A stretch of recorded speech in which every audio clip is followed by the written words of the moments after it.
ያው የመንፈስ ቅዱስ አምላክ የመሆኑ ጉዳይ በሐዲስ ኪዳን ዝም ብሎ ብቅ ያለ ጉዳይ አይደለም። ያው ከብሉይ ኪዳን ጀምሮ ያለ ትምህርት ነው ማለት ነው። ለዚህም ምንም መመልከት ይቻላል ከተባለ ያው ተከፍቶ እያየው ቢሆን አሪፍ ነበረ።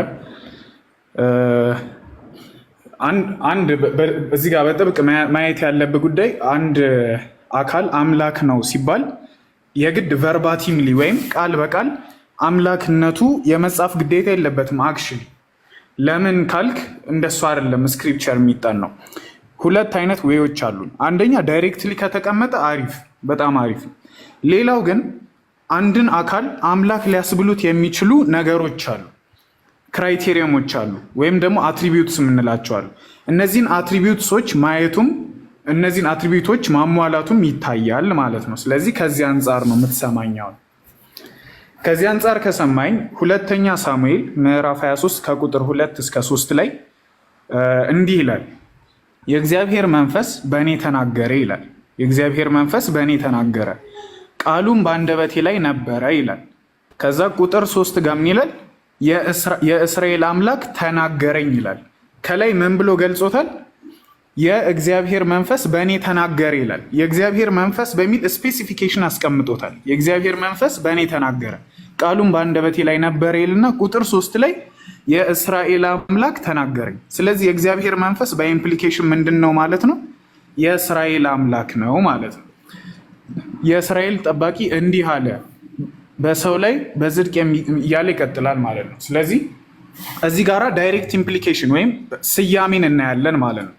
ሳሙኤል በሁለተኛ መጽሐፉ ላይ የእግዚአብሔር መንፈስን አምላክ በሚል ጠርቶታል ማለት ነው። ሌላው ከአምላክነት አንዱ ባህሪ ፈጣሪነት ነው። ክሬተር ማለት ነው።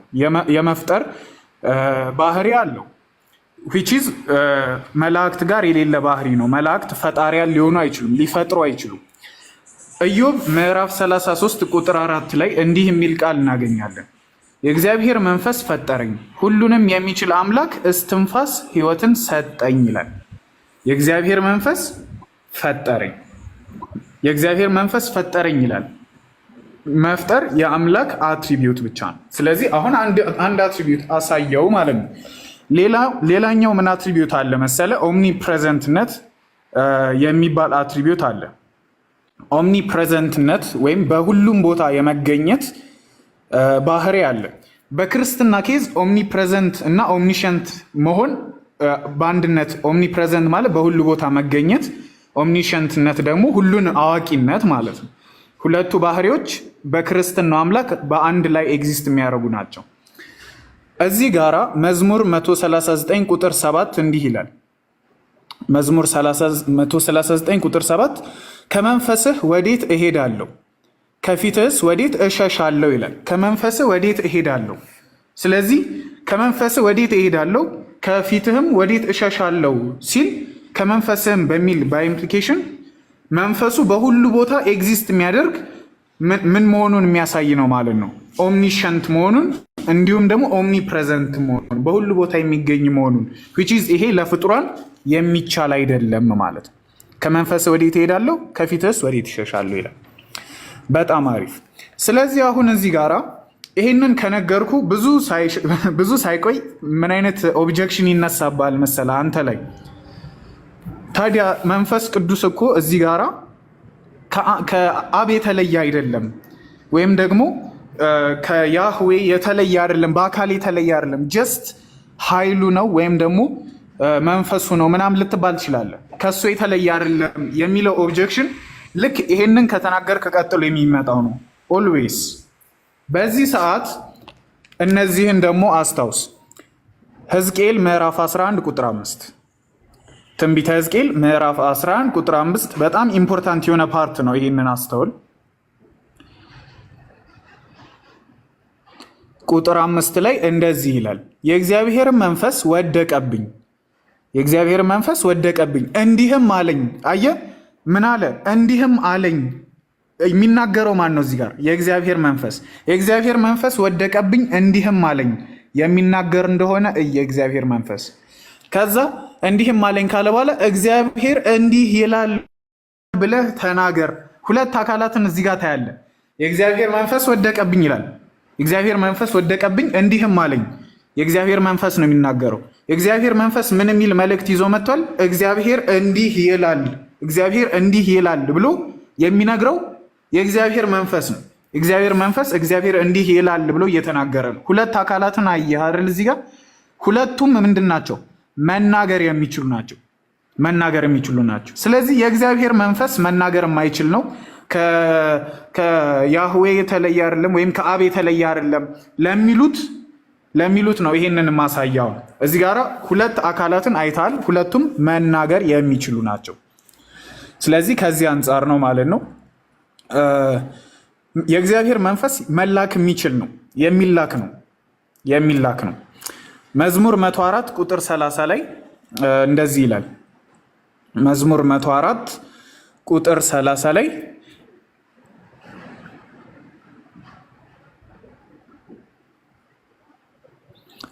መንፈስን ትልካለህ ይፈጠራሉ፣ የምድርንም ፊት ታድሳለህ ይላል። የእግዚአብሔር መንፈስ የሚላክ ነው፣ መላክ የሚችል ነው። which means ከሚልከው በአካል የተለየ ነው ማለት ነው። ፒሪድ። የሚላክ ነው ማለት ከሚልከው እኔ ራሴን መላክ አልችልም። የሆነ ጀስት እንደዚህ አይነት ኮኔክሽን ከሚልከው የተለየ መሆኑን በብሉይ ኪዳን እናያለን። በአዲስ ኪዳን ደግሞ ኦብቪየስሊ በጣም ግልጽ ይሆናል። ስለ ባለ 50 በሚናገርበት ጊዜ ኢየሱስ ክርስቶስ የመንፈስ ቅዱስ ከአብ መውጣትና በኢየሱስ መላክ ኦብቪየስሊ በጣም ግልጽ ይሆናል ማለት ነው። ስለዚህ ከብሉይ ይሄንን ላሳየህ እወዳለሁ ማለት ነው። አይ ቲንክ በጣም በቂ ይመስላል ከብሉይ የመንፈስ ቅዱስን ዲቪኒቲ ለማሳየት። ወጣ ልጁ። ኦኬ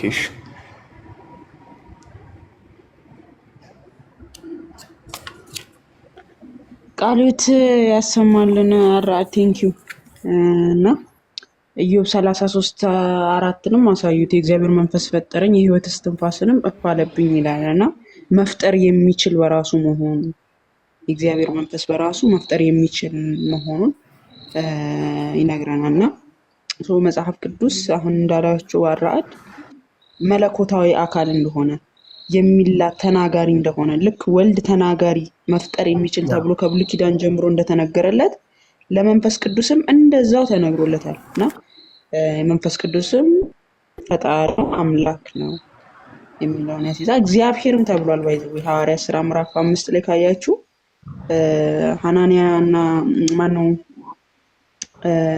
ሐናንያና ሰጲራ መሬቱን ሸጠው ግማሹን ይዘው ግማሹን ደብቀው ይዘው በመጡ ሰዓት ቅዱስ ጴጥሮስ ጠይቋቸው ነበር። ሐናንያ ሆይ ከመሬቱ ሽያጭ ታስቀር ዘንድ ሰይጣን ስለምን በልብህ ሞላ? ሳትሸጠውስ ያንተ አልነበረምን? ከሸጥከውስ በኋላ ያንተ አልነበረምን? እግዚአብሔርን እንጂ ሰውን አላታለልክም ብሎ እግዚአብሔር ብሎ የገለጸው ማንን ነው? መንፈስ ቅዱስን ነው። አሳያቸው አንዴ ከቁጥር 3 ጀምሮ። ጴጥሮስም ሐናንያን እንዲህ አለው መንፈስ ቅዱስን እንጂ ቅዱስ ጴጥሮስ ምን አለ? ሐናንያ ሆይ መንፈስ ቅዱስን ታታልልና ከመሬቱ ሽያጭ ታስቀር ዘንድ ሰይጣን ስለምን በልብህ ሞላ አለው። ማንን ታታልል አለው? መንፈስ ቅዱስን አለው። ሐናንያ መንፈስ ቅዱስን ታታልል ዘንድ ሰይጣን ስለምን በልብህ ሞላ ተባለና ሳትሸጠው ያንተ አልነበረምን? ከሸጥከውስ በኋላ ያንተ አልነበረምን ካለው በኋላ እግዚአብሔርን እንጂ ሰውን አልዋሸህም አለው። ቁጥር 3 ላይ ምን ብሎ ነበር? መንፈስ ቅዱስን ታታልል ዘንድ ሰይጣን ስለምን በልብህ ሞላ? መንፈስ ቅዱስን ተዋሽ ዘንድ መለሳለና እግዚአብሔርን እንጂ ሰውን አልዋሸህም። ያ መንፈስ ቅዱስ እግዚአብሔር ስለሆነ እሱን እንጂ እግዚአብሔርን እንጂ ዋሸው ሰውን አይደለም የዋሸው አለው። ስለዚህ ያ መንፈስ ቅዱስ በራሱ እግዚአብሔር ተብሎ እንደሚጠራ በቅዱስ ጴጥሮስ ንግግር መሰረት እንመለከታለን ማለት ነው። ቀጥሉ። አብዱልፈታ ከመጣ እስኪ ጥያቄ ካለው አሁን የተረዳው ያልተረዳው ቻሌንጅ የሚያደርገው ነገር መጠየቅ ትችላለህ። አብዱልፈታ በየማሉም ቻሌንጅ ያድርግ፣ ችግር የለም።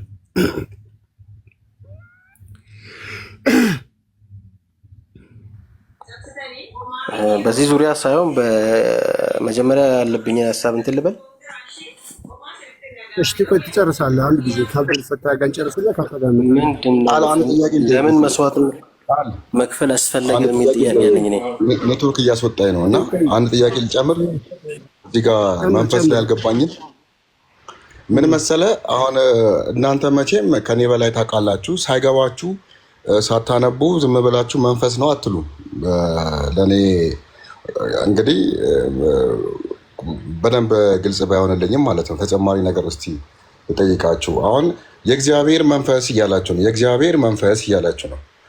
አዘ ሴም ታይም ደግሞ ለምሳሌ ኢየሱስን አምላኬ ሆይ ትሉታላችሁ ይባላል። እግዚአብሔርንም እግዚአብሔር ሆይ እያላችሁ ትለምናላችሁ። መንፈስ ሆይ እያላችሁ ትለምናላችሁ። እንደዚህ ላይክ በተለምዶ ማለት ነው። እንደዚህ ማለት ከፋፍለን ሳይሆን በአብ በወልድ በመንፈስ ቅዱስ ስም አንድ አምላክ ብለን አሁን ስናማተብ ራሱ በስመ አብ በወልድ በመንፈስ ቅዱስ አሃዱ አምላክ አንድ አምላክ ገባኝ። እሱማ ገብቶኛል እኮ። አይ እንዲሁ በተለምዶ ችግር የለውም እኮ ላይሆንም ይችላል። እኔ አሁን ምን ለማለት ፈልጌ ነው፣ እግዚአብሔር ሆይ ብለህ ትለምናለህ፣ ስሙን ጠርተህ ማለት ነው። ወይዘር አብም ይሁን ልጅም ይሁን መንፈስም ይሁን አንድ ላይም አድርገው ኢየሱስ ሆይ ብለህም ትለምናለህ። ያ መንፈስ ቅዱስ እርዳኝ፣ መንፈስ ቅዱስ ይርዳም ይባላል። ችግር የለውም። መንፈስ አሁን ምን መሰለህ አብዱልፈታህ ቅዱስ ጎርጎርዮስ ይላል ሃይማኖተ አበው ምዕራፍ 42 ላይ ቁጥር 3 ላይ እግዚአብሔር ባልኩ ጊዜ ስለ አብ ስለ ወልድ ስለ መንፈስ ቅዱስ እንደተናገርኩ አስተውል ይላልና፣ ለምሳሌ አሁን በተለምዶ መንፈስ ቅዱስ ወይ ብላችሁ ትጸልያላችሁ ወይ ከሆነ ለምሳሌ እኛ የሆነ ትምህርትን እንማራለን ልበል፣ መንፈስ ቅዱስ ወይ ይሄን የሰማነውን እውነት በልባችን አትምልን ብለን ጸሎት እናደርጋለን። ይሄ ኖርማል ነው። ያ ማለት ግን መንፈስ ቅዱስን ስንጠራ አብና ወልድን እየተውን አይደለም። ወልድና ምናልሽ ነው ልክ ነህ። እግዚአብሔር ሆይ ብለህ ትለምናለህ፣ ስሙን ለምሳሌ የሆነ እግዚአብሔርን ቃል እንማራለን አይደለ? ቃሉን እንማርና ምን እንላለን? ይሄን የሰማነውን እውነት በልባችን አትምልን መንፈስ ቅዱስ ወይ እንላለን። ይሄ መንፈስ ቅዱስ በልባችን የሚያትምልን ስለሆነ ማለት ነው። አብ ልጁን ወደ ዓለም ልኮልናል ብለን እናምናለን። ወልድ ደግሞ ሞቶልናል። መንፈስ ቅዱስ ደግሞ ይህን እውነት በልባችን አትሟል ብለን ስለምናምን ማለት ነው። እሺ ቴንክ ዩ። ሌላ ጥያቄ ሃይማኖት የራሱ ክፍል አለው። አብዱልፈታህ ጨረስክ? እያረፍን ጨርሻለሁ፣ ግን ሌላ ልጨምር። ያው ትዝ አለኝ አንድ ነገር ስለ ቃል ራሱ ፈጣሪ መሆኑን እግዚአብሔር መሆኑን ያው በግልጽም ተረድቻለሁ። ግን ራሱ ቃል ከኢየሱስ ጋር የተያያዘ ነው ወይስ ቃልን ስለምንድን ነው እግዚአብሔር ያላልነው? ቃል እግዚአብሔር ኦልሬዲ ይላል አይደል? ለምን አራት አልሆኑም? ቃል አለ፣ መንፈስ አለ፣ እግዚአብሔር አለ፣ እዚህ ጋር ኢየሱስ አለ። ቃል የምትለዋ የእግዚአብሔር ቃል የሚባለው ለኢየሱስ ብቻ ነው የሚሰራው? አራት መሆን ነበረበት ነው የምልህ። ቃልም እግዚአብሔር ነው ከተባለ ማለት ነው። እግዚአብሔር ነው ካልን በኋላ ቁጥር 14 ላይ ዮሐንስ ወንጌል ምዕራፍ 1 እሱን አልካላየንም ነበረው እና ቁጥር 14 ላይ ቃልም ስጋ ሆነ ይለዋል። አይተነዋል መሰለኛ፣ አይተነዋል። ቃልም ስጋ ሆነ። ያ ቃል ስጋ ሆነ ሲባል ወደ ስጋነት ተቀየረ ሳይሆን በዛ በስጋ በተፈጠረው ስጋ ተገለጠ።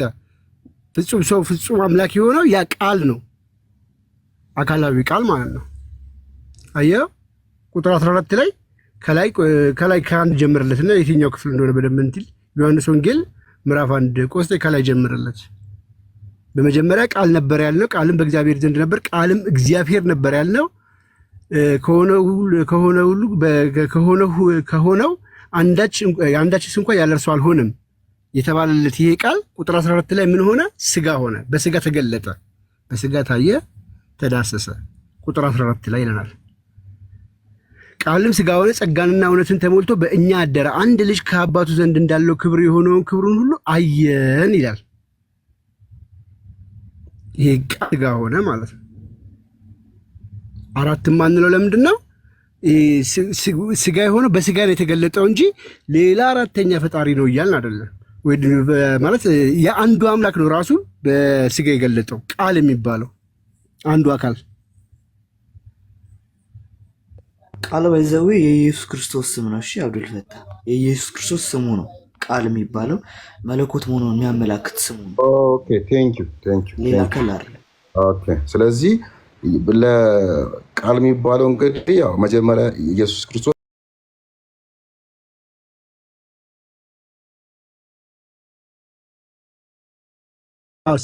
ተቀየረ ሳይሆን ተገለጠ። ተገለጠን። ሶሪ ወርዶችን በደምብ ስለማላውቃቸው ኦኬ ገብቶኛል። ግን አብዱል ፈታ በዚሁ አጋጣሚ አብዱል ፈታ ለምሳሌ እኛ ክርስቶስ አምላክ አይታየም ብለን እናምናለን። የታየው በሚታይ ስጋ ከድንግል ፈጥሮ በተዋህደው ስጋ ነው ብለን እናምናለን። በስጋን የተገለጠው ሮሜ 9:5 ላይ ቅዱስ ጳውሎስ አባቶችም ለእነርሱ ናቸውና ከእነርሱም ክርስቶስ በስጋ መጣ፣ እሱም ከሁሉ በላይ ሆኖ ለዘላለም የተባረከ አምላክ ነው ይለናል።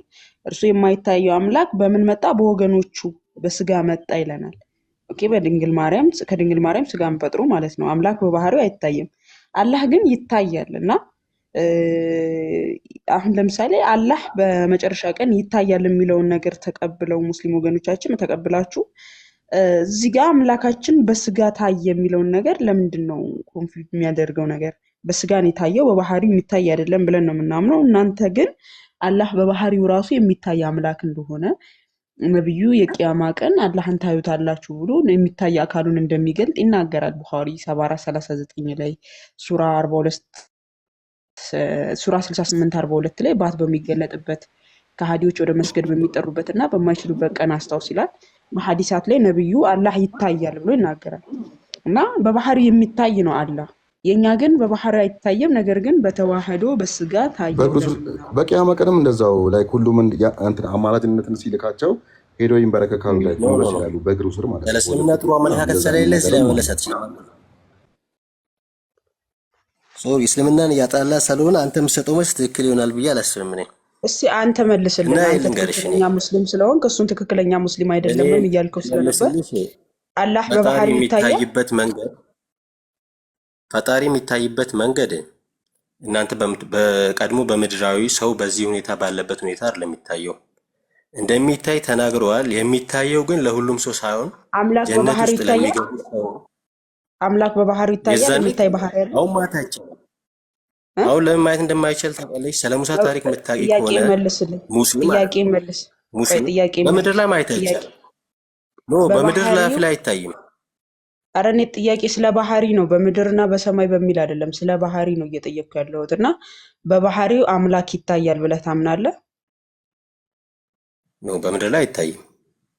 በምድር በሰማይ አትበለኝ። እኔ እኮ ስለ ባህሪ ነው እየጠየቅኩ ያለሁት። ዲፍረንስ አለው። ስለ ከፍርድ ቀን በኋላ ይታያል። ለሚታይ ባህሪ ከፍርድ ቀን በኋላ ባህሪ ይለዋወጣል። ባህሪ ይለዋወጣል። ቦታው ራሱ ይለዋወጣል። ሲጀመር ጀነትና ምድራዊያት አንድ አይደለም። ወንድማች እኔ ስለ ባህሪ እኮ ነው እየጠየቅኩ ያለሁት። ሰማይና ምድር አትበለኝ። እኔ ስለ ባህሪ ስለ አምላክ ባህሪ ይህ የአምላክ ባህሪ በባህሪው አይታይም። ስለዚህ የቂያማ ቀን ከታየ ተለውጦ ነው ማለት ነው የማይታየው አምላክ የሚታየው። የቂያማ ቀንም አይደለም የሚታየው። አላህ ከፍርዱ ጊዜ በኋላ ጀነት የገቡ ሰዎች አላህን የማዩበት ቀን ተቀምጧል፣ እንደ ሽልማት ማለት ነው። የቂያማ ቀን ከፍርዱ በኋላ የሰው ልጆች ያዩታል። የሚያዩት አካሎች አሉ እኮ የሚታይበትም ምክንያት አለው። ገብቶሻል አይደል? ጀነት የገቡ ሰዎች ልዩ ሽልማት ነው ለነሱ። ጀነት ውስጥ ከገቡ በኋላ ከየትኛውም ነገር በላይ የሚያስደስታቸው አላህን ማየት ነው። ስለ ሰዎች ጀነት ጀሃነም ስለሚለው ስለ አምላክ ባህሪ ነው እያወራን ያለ ነው። አምላክ በባህሪው ይታያል ወይስ አይታይም? ስለ አይታይም አልከኝ። ኦኬ፣ የማይታየው አምላክ የቂያማ ቀን ደግሞ ያዩታል። የቂያማ ቀን ከፍርዱ በኋላ የጀነት የተባሉ ሰዎች የሚያዩት ነው። ያ ማለት ባህሪውን ቀይሮ ይታያል ማለት ነው ወይ? ያ የማይታየው በባህሪው አይታይም የተባለው አምላክ አሁን እኮ አንቺ እንዴት አልገባም ማለት ለምንድን ነው? ዲፍረንሱን እያየሽ ነው። በምድር ላይ እንደማይታይም ይናገራል፣ እዛ ከሄደ እንደሚታይም ይናገራል። እና በቦታው ነው እንጂ የማይታይ ለምሳሌ በዛ ሁኔታ እሱም በማይገባው ሁኔታ የማይታይም። ስለዚህ በባህሪው የማይታይ አምላክ አይባልም ማለት ነው። በምድር አይታይም በሰማይ ይታያል ብለህ ተርጉመው እንጂ በባህሪው የሚታይ አምላክ አይደለም ብለህ አትተርጉም። በባህሪው ካልክ ባህሪው ውላጤ የሌለበት ነው። አሁን ከኢየሱስ መታየት ጋር እኮ አይገናኙ። ለምሳሌ እሱ በሚገባው ባህሪ በራሱ ሲፈት ራሱን በሚመስል መልኩ ነው እንጂ የሚታየው ከኢየሱስ ጋር ምን መሰለህ፣ አንደኛ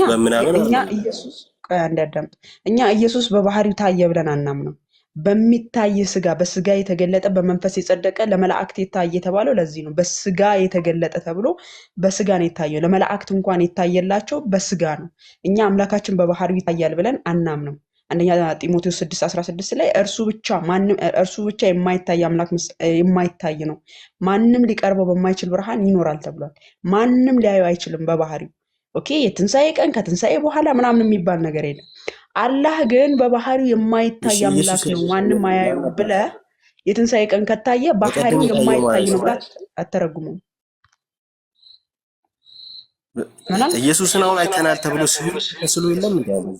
እኛ በስጋ ነው በስጋ ስለተገለጠ ከድንግል ስጋን ፈጥሮ በሚታይ ስጋ ነው የታየው እንጂ በባህሪው ታየ ብለን አይደለም። አንተ አላህን በምኑ ነው የምታየው? በሲፈቱ አሁን ያልሽው ነገር የለም እንግዲህ በስጋው አሁንም ቢሆን በስጋዊ በማናየው ሳይሆን በራሱ ሲፈት ማለት አካሉ አይደል? እሱን በሚመጥነው ሁኔታ ነው የሚታየው። ገብቶሻል አይደል? በዚህ አካል ሳይሆን ነው አካሉ ምናምን የሚል ነገር ሳይሆን ራሱን በሚመስል ሁኔታ ይታየናል። ባት ምንድን ነው? ለምሳሌ ባቱን ሲገልጥ ነው የምታዩት። ባት ምንድን ነው? አካል አይደለም? ነው ይናገራል እኮ ስለ ልጆቹም ይናገራል። ግን እሱን የሚመስል ልጅ የኛን አይነት ልጅ ሳይሆን እሱን የሚመስል አይኖች አሉት አላ እንደሚያይ ወንድማችን ግድንግድ ልጅ ነው። እሱን በሚመስል ሁኔታ ነው እንጂ በሰዋዊ አይደለም። ለምሳሌ ሰውና እንስሳ ራሱ ይለያያል። የአይናችን ሁኔታ፣ የጆሮአችን ሁኔታ እሱ ደግሞ እሱን የሚመስል ሰማያዊ ያክል ልጅ ነው። ሰማያዊ ያክል ልጅ ነው። ችግር የለውም እኮ ይለያያል። ልክ ነህ። ሰማያዊ ያክል ልጅ ነው። ኖ አብዱ አንተ የተሳሳተ ጥያቄ ነው የምትጠይቀው። ለመረዳት አይደለም። አንተ ችግር አለብህ። ወገባቸው ይጎብጥ እንትን እንደጨጭ ጎንበስ ሲሉ ለመጠየቅ ነው የገባው። የት አለ ሲሉ በቂያማ ቀን የት አለ ሲሉ እኮ አልነገራችሁንም ይላል ነብዩ። አልነገራችሁም ስለ ባት ምናምን ብሎ ማለት ነው። ያኔ እነሱ አምነው ጎንበስ ሊሉ ሲሉ ወገባቸው ይደርቃል ይላል። አሁን እኮ እኛ ጋር ምን መሰላችሁ ችግሩ?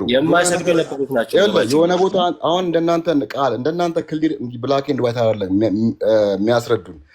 በፈለጉት መልኩ ነው። አንዱ ተነስቶ የፈለገውን ነው የሚያወራው። በፈለገው መልኩ ነው የሚናገር። አንዱ ይመጣና ሌላ ነገር ነው የሚያወራው። ይሄ ነው እኔ ሰለቸኝ ማለት ነው። የሆነ ይመጣና አንድ ቀን ሌላው ብሎሻል የነገረሽን ቃል በቃል አፍርሶት ሙሉ ለሙሉ አፍርሶ አዲስ ነገር ነው። አሁን እኮ ሌላ ነገር ነው እያወራክ ያለከው አንተ። እኔ ለመጠየቅ ነው የገባሁት። አብዱል ትጠይቃለህ፣ ችግር የለም። አሁን ከኛ ጋር እያነጻጸር ነው። እኛ አምላካችን በባህሪው የሚታይ ነው ብለን አናምንም። የሚታይ አሁንም እኮ የሚቃረን ንግግር እየተደማመጥን እሺ አንዴ እኔን ልታዩኝ አይቻላችሁም ብሏል። ሙሴንም እኔን ልታዩኝ አይቻልም ክብርህን አሳየኝ ሲለው እኔን ልታይ አይቻልም፣ የሰው ልጅ እኔን ሊያይ አይችልም ብሏል። በባህሪ መለኮቱ ማንም ሊያዩ አይችልም። ሶ አላህ ጋር ስንመጣ እኛ እግዚአብሔር ታየ ብለን የምንለው ከድንግል ፈጥሮ በተዋሃደው ስጋ በስጋ ነው የማይታየው የማይዳሰሰው በሚዳሰስ ስጋ ተዳሰሰ ብለን የምናምነው። በእናንተ በእስልምናው ደግሞ አላህ የማይታይ የማይዳሰስ የማይጨበጥ ነው ትሉናላችሁ። እርሱ አይታይም ትሉናላችሁ። በባህሪው ካላችሁን ባህሪው የሚታይ አይደለም አይታይም ካላችሁን፣ ካዲያ የትንሣኤ ቀን ለምንድን ነው የሚታየው? የትንሣኤ ቀን ባቱን ሲገልጥ በሲፋቱ ታዩታላችሁ። ይህ ማለት በባህሪው አይታይም ልትሉት አትችሉም። ምክንያቱ እስከተባለ ያንን ባህሪው ውላጥ ያለበት ወደሚል ተወስዱታላችሁ። ለምን የማይታይ ባህሪ የነበረው አምላክ በትንሣኤ ቀን ከታየ የሚቀያየር ባህሪ ያለው እያላችሁን ነው ማለት ነው። አይ አላህ በምድር ላይ አይታይም በሰማይ ግን ይታያል፣ እርሱ የሚታይ ባህሪ ነው ያለው ግን በምድር ላይ አይታይም በሚል ማብራራት ትችላለህ። እንደዛ ከሆነ ደግሞ አላህ የሚታይ ባህሪ ከሆነ ካለው ነብዩ 7ኛ ሰማይ ሄዶ ነበር፣ ለምን አላየውም? ለምሳሌ አላህን በዚህ ታይም ላይ እንደማይታይ እኮ ተናግረዋል። ሙሴም ጠይቆት ነበር እሱን ለማየት። ታውቂ ይሆናል ይህን ታሪክ በክርስትናም ያለ ነው። እና እዚህ በምድራዊ አፈጣጠሩ ሙሴ እሱን ማየት እንደማይችል በነገረው ሰዓት ማለት ነው እሱን ለማስረዳት ብሎ የትንሹን የጣቱን ብርሃን እንትን ብሎ የተራራው እንትን እንደተባለ ይሄን ታሪክ በእናንተም ያለ ነገር ነው።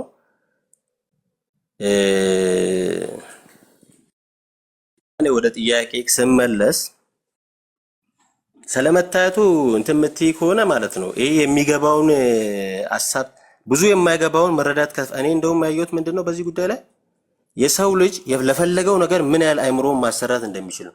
የማይገቡ ብዙ ነገሮች ገብቷችሁ አሁን ለምሳሌ ስለ 1 እና ስለ 3 የሚለው ስለ ስላሴ ጉዳይ ተረድታችሁት በምድራዊ እንትን አይታይም። ለምሳሌ የኛ ፓወር ሊሆን ይችላል ይሄን ነገር ለማየት የማያስችለው ፈጣሪን ማለት ነው በምድራዊ አፈጣጠራችን፣ ግን ደግሞ እዛ እንደሚታይ ገልጾልናል አልሱ።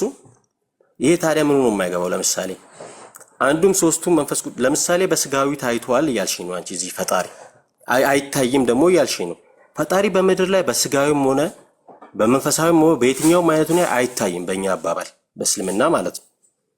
ነገ ግን እሱንም ሁሉም ሰው ሳይሆን የሚያየው አላህን ጀነት የሚገቡ ሰዎች ነገ ከጀነት ሽልማቶች ሁሉ አላህን ማየቱ ትልቅ ስለሆነ የሚታይበት ቀን አለው። እንደዛ ነው የምናስበው። ገብቶሻል? ስለዚህ በባህሪው አይታይም ብለህ እያልከን ነው አይደል? አይታይም፣ በምድር ላይ አይታይም ተናግሯል። በምድር ላይ እንደማይታይ ነው ደግሞ የተናገረው ባህሪው እንጂ ደግሞ መልሶ ደግሞ እንደሚታይ በጀነት ተናግሯል እኮ። ባህሪው ይለዋወጣል እያልከው እኮ ነው ወንድማችን። ባህሪው ተለዋዋጭ ነው በምድር ላይ ንግግሩ ነው የለዋወጥሽው። አስረዳውሽ እኮ ነው። ለሙሴ ነገርኩሽ። ለምንድን ነው ሙሴ ጠይቆት ታውሽ ነገር አልገባውም። አጎት ያስረዳው እስኪ ድምጽ ባህሪው እንደ ሁኔታዎች ይቀያየራል እያለች ነው። በቃ ያ እሱን ዞሮ ዞሮ እኮ ባህሪው ተቀያየረ እኮ አይደል እንዴ? አንዳንዴ ደግሞ ምን ይሉሻል? እንዴት ነው ስለሙሴ ነገርኩ። ስለሙሴ ልንገርህ። ሙሴ አንተን ማየት ፈልጋለሁ ባለው ጊዜ ማለት ነው አንተ በምድራዊ አፈጣጠርክ እኔን ማየት ስለማትችል በሚል ለምሳሌ ለማሳየት ብሎ ተራራው ተበትኗል። የአንድ የጣቱን ብርሃን የመቋቋም አቅቶት ማለት ነው እንደሰማ ነው። ነገር ግን ጀነት ገብቶ እንደሚያየው ተነግሯል። ገብቶ ካላረን ያ ማለት ባህሪው ቋሚ ሆኖ የሚል ነገር የለም። በምድራዊ እንትን ውስጥ ማየት እንደማይችል ያስረዳል የሙሳ ታሪክ ራሱ። ግን ነገ በጀነት እንደሚያይ ተገልጿል እኮ። ተለዋዋጭ ነው ባህሪው። የባህሪ መለዋወጥ ምናምን አይደለም። በምድራዊ አፈጣጠራችን እኛ አላህን የማየት አቅም የለንም፣ እንደማይታይም ደግሞ ነግሮናል እኮ። የማይታይ ባህሪ አለው ብለህ ካልክ በኋላ በጀነት ከገባን በኋላ እናየዋለን ካል ባህሪው ተለዋዋጭ ስለሆነ እዚህ የማይታየው አምላክ እዛ ይታያል ነው እያልክን ያለው። አላህ ላይ ሲጀመር ባህሪ ማድረግ አትችልም። ባህሪ ማድረግ አይቻልም። ለምንድን ነው? እሱ ሁሉም ነገር የትኛውም ህግ ማቆም አይችልም። ቃል ሲጀመር እኮ ምን አለ መሰለኝ ባህሪ ብለሽ አንዴ ከሰየሽ እኮ የማየት አቅም ማድረግ አይችልም ነው። የማየት አቅሙ የለንም ማለት የማየት አቅሙ ስለሌለን ነው የማይታየው እንጂ ይታያል ማለት ነው። የማየት አቅሙ ነው በምድራዊ እንደማይታይም ነግሮናል እኛ እኮ። የማየት አቅሙ ስለሌለን እኮ የማየት አቅሙ ስለሌለን እንደሌለን በሙሳ ታሪክ ነው የምትረዳው። የሙሴ ታሪክ ያን ነው የሚያሳየው። ግን ፈጣሪ ደግሞ ማየት ስለማይችል እኛ የማየት አቅም ስለሌለን ነው አይደል? ኖ እንደዛ ብቻ አይደለም፣ እንደማይታይም ነግሮናል። እሱም ተጨማሪ ነው ደግሞ የማየት አቅሙም ደግሞ የለንም እኮ። ግን ይታያል ማለት ነው። የማየት አቅሙ ነው እንጂ ያጣ ነው ይታያል ማለት ነው። የሚታይበት ቀን አለ። የሚታየው ደግሞ ለሁሉም አይደለም። ሲጀመር ጀነት ገብቶ ለሚሸለሙ አካላት ብቻ ነው። ሙስሊም ብቻ ስለሆነም አይደለም። የማይታያቸው አካሎች አሉ። ሙስሊም ሆኖ ራሱ እዚህም ያደላል፣ ጀነት ገብቶ የሚታየው እዚህም ያደላል፣ እዛም ያደላል። ለምንድን ነው የሚያደላው? ስራክ ነው እንጂ የሚያደላው። አሁን እኮ አንተ ነገ ከኔ በለጠ ሙስሊም ሆነክ አለል ጀነት ልትሆን ትችላለህ። ከኔ ጀሃነም ልሆን እችላለሁ ከፍሬ። ምንም ማደላት የለም። ስራክ ነው ሁሉም ነገር ጀነትንም ጀሃነምንም የሚያስገባ። ምንድን ነው የሚያደላው? አሁን ጀነት ይገባል ትላላችሁ እንዴ? በእናንተ ማስተምሮት ማለት ነው። ቆይ ከሙስሊም ክርስቲያን ነው ጀነት ይገባል ጀሃነም ይገባል እንዴ? አሁን ጥያቄው መልስልኝ። እኔ ልመልስ ጠይቅ። ጀሃነም ይገባል ወይ ከሙስሊም ለዘላለም? ጥያቄ እሱ አይደለም። እንደዛ ነው የምትሉት ነው ያልኩት። ስለ ጥያቄ ልመልስ አለ ወይ መልስልኝ። አለ እኔ የምጠይቀው መጀመሪያ አለ ወይ? ቆይ አንዴ ለምን እዚህ መምጣት አስፈለገው? ምንድነው የመጣበት ምክንያት? ለምሳሌ ልመልስልህ፣ ችግር የለም። ልጅም ሆኖ ይሁን እቺን መልስልኝና ወደሱ እንገባለን። እቺን መልስልኝና ወደሱ እንገባለን። ከሙስሊም ለዘላለም ወደ ሲኦል ይገባል ወይ? ከሙስሊም አዎ፣ የወንጀሉን ያህል ተቀጥቶ የሚወጡ አሉ። እኔ እንደሱ አላልኩም። ለዘላለም ይገባል ወይ ወደ ሲኦል? ሙስሊም ሆኖ ለዘላለም እዛ ውስጥ አይቀርም። ላኢላሃ ኢለላህ የምትቃል በልቡና በአፉ የተናገረ ሰው ጀሃነም ውስጥ አይቀርም። ስለዚህ የፈለገ የተራራማ ያክል ኃጢአት ያለበት ሰው ሙስሊም ቢሆን ይቀጣል። ቆይ አዳምጠኝ። የተራራማ ያክል ኃጢአት ያለበትም ሙስሊም ቢሆን ጀሃነም እንትን አይገባም። በቃ ላኢላሃ ኢለላህ ይላል፣ አለቀ። ሌላ የፈለገውን ቢያደርግ ሰው ቢገል፣ ቢደፍር፣ ቢያርድ የፈለገውን ኃጢአት ቢሰራ የተራራማ ያክል ኃጢአት ቢሰራም ችግር የለበት። ባይሰገድ ባይጾም ምንም ባይል ችግር የለውም አይደለ? የት ነው ያመጣከው? እስቲ ቦታውን ንገረኝና ከየት ነው? ከየትኛው ቁርአን አባባል ነው?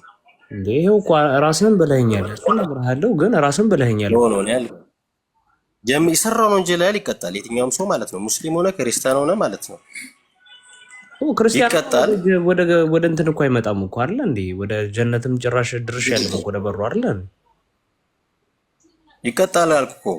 አሁን ለምሳሌ ምንድን ነው ወደ ጀነት ግን አይቀርብም አይደል እንዴ? ተቀጥቼ እኔም እኛም ክርስቲያኖች ተቀጥተን ወደ ጀነት የምንገባው ሲጀመር ከሰው የተወሰደ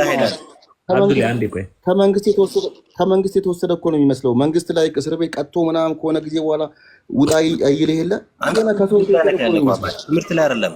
አብዱል ለትምህርት እኮ አሁን ለእኔ ይመልስልኝ አንዴ። እኛ ክርስቲያኖች ተቀጣን እንመልሳለን እንዴ ወደ ጀነት? ኖ ሲጀመር እኮ መካድ ነው። መካድና ማመንና ያለማመን ነው ጉዳዩ። ገብቶሃል አይደል? ፈጣሪ መጀመሪያ ነገር ለምን ታወራኛለህ? ሲጀመር የፈጣሪን ፈጣሪነት ከካድክ ማለት ነው እኮ አንመጣማ። ባጭሩ ለምን አትመልስልኝ? ለንግግር ራሱ አይቀርብም። ለምሳሌ ይሄ ምንም ሪያሊቲ መናገር ግድ ነው። ስለዚህ ተቀጣችሁ ምናምን ነገር አትበለም። በቃ እኛ የገነት እሱ ላይ ካለክ አላህን በፈጣሪነቱ ከካድክ ፈጥሮክ እጅ እግር ሰጥቶክ ይህን ሁሉ ኒማ አንተ ላይ ውሎልህ ከካድክ ፈጣሪ አይደለም ካልክ ሌላና ካልክ ተገዛክ ወደ ጀሃነም ነው የምትሄደው። እሺ ቆይ አሁን እኔ የጠየኩ ጥያቄ የተራራም ያክል ኃጢአት ያለበት አንድ ሙስሊም ቢሰገደ ባይሰገደ ቢጾም ባይመጸውት ምንም ቢያደርግ ጀስት በቃ ይቀጣል ሲኦል ላይ። ከዛ ግን ወደ ጀነት ወደ 72ቱ አልሆር ላይ ነው የሚመጣው አይደል? ሲኦልን ቀለል አታርገው። ሲኦል ማለት በጣም ከባድ እሳት ነው። ገብቶካል አይደለ? በሰራከው ወንጀል መጠን ትቀጥበታለህ። ተጠብሶ ይመጣል ግን ተጠብሶ ይመጣል። ቀለል አታርገው። በስኮ ቀላል ነው። አመታት ሺህ አመታትን ነው የምትቀጣው። ዝም ብሎ አንድ ቀን ሁለት ቀን ወይ ሰዓታትን አለ ከበድ አድርገውና አሁን ልንገርህ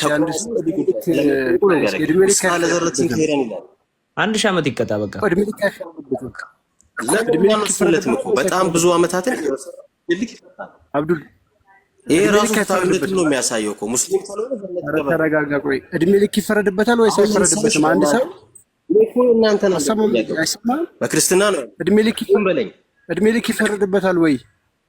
ሙስሊም የፈለገውን ያህል ጥፋት ቢሰራ እድሜ ልኩን ገሃነም ይገባል ወይስ አንተ የፈለግከውን ያህል አክብደው ተቀጥቶ ይወጣል አይደል? በማመኑ ብቻ ይወጣል። የበሰራውን ወንጀል ያልተቀጥቶ በቃ ወኛ ገብቶ መውጣቱ ነው። ከዛ በኋላ ወጣ። ሲወጣ ደግሞ ነብዩ መሐመድ ምን ብለዋል? ጨረቃና ፀሐይን ወደ ላይ ጥርት ባለ ሰማይ አይንህን ከፍ ብታረግ ጨረቃና ፀሐይ ወጥተው ለማየት ይከብዳል? አይከብድም። ልክ እሱ እንደማይከብዳችሁ ሁሉ አምላካችሁንም ታዩታላችሁ ብለዋል ሰሂህ በሆነ ሐዲስ። ስለዚህ ዋና ፖይንታችን ምንድነው? አንተ ሰኞ ታየ፣ ማክሰኞ ነው የሚታየው፣ ሮብ ነው የሚታየው አይደለም። የኛ ነው ይታያል። ከታየ ደግሞ በቃ ጌም ኦቨር አለቀ። እሱን እኮ ነው የተጠየቀው። ይታያል። ሰማዩ ጀነት ከገባ በኋላ የሚታየው ይታያል። በቃ ይታያል። ስለዚህ ጨርስ ከዛብገና አንተ ለምን ታረዝመዋለህ ታዲያ? በቃ አለቀ። ይታያል ነው። እኛ ደግሞ በሰማይ ይታያል። ግን ማንም ሰው ፈጣሪን አይቶ ታውቅም። የሚወሰድ ባህሪም ደግሞ የኛ ግን እውነተኛው አምላክ ግን ምንድነው? እግዚአብሔር አሁን ልንገርህ። አሁን አንተ ክርስቲያን አንተ ተቀበው በተራ ደግሞ እኔም ልጠይቃ ተመልሶ ክርስቲያን ይገባል አይገባም? ኧረ ትገባለህ እንዴ? ሰምተናል። አንተም ትገባለህ። ኮንክሉዥኑን አንድ ነገር ነው። እውነተኛው አምላክ በባህሪው ይገባል አይደል? ጀሃነም ይገባል። ስለምን ገሃነም ለክርስትና ለምሳሌ አንድ ክርስቲያን ወንጀል ገዳይ የሆነ አሁን እንዳልከው ገዳይ ሰውን ብዙ ሰዎችን የጎዳ ክርስቲያን ገሃነም ይገባል። ፖይንቱ ግን እሱ አሁን ወደ ፖይንታችን አይደለማ የመጣንበት ወደዚህ ገሃነም ወደ ገባው ተንሸራተን የመጣ ነው። ለምን መሰለ አላህ ይገባል። እሺ ኢየሱስ ክርስቶስ ታዲያ ማን ወንጀል ኃጢአት ነው? ንስሐ ካልገባ አሁን ለምሳሌ ይሁዳ እኮ አንዱ ማሳያ ነው። ይሁዳ እኮ ጌታን መሸጡ አይደለም ትልቁ ጥፋቱ እኮ። ይሁዳ እኮ እንደዛ አጥፍቶ እኮ ንስሐ ቢገባ ተጸጽቷል እኮ። ንስሐ ግን አልገባም። ራሱን ማጥፋትን መረ። አየው በቃ ገቢ ነው እሱ ንስሐ ስላልገባ ንስሐ እኛ እንደዛ ነው። ግን አሁን የኛ ፖይንት ምንድነው? አላህ ማለት ነው እግሩ ከታየ እኛ አምላክ በስጋ የርሻም ተገለጠ ነው የምንለው። መገለጥ ነው። እናንተ ቅድማማ ያነሳችሁ በእኛ እሱ የራሱ የሆነ አለው ነው። እኔ ይሁን እኔ ምንም እንደፈለክ በለው፣ ዋና መታየቱ ነው። ይታያል ብለሃል። የሚታይ አካል ከሆነ ምንም ችግር የለም። ጀነት ውስጥ ያለውን ነገር ራሱ በአእምሯችን ቃል ይገባል ወይ አለ? አዎ አልከው። ከዛ በኋላ ይቀጥላል። ቃል ይገባል ወይ አለ? አዎ አልከው። ከዛ በኋላ ይቀጥላል። እሺ ዋናው ቶፒክ ይገባል።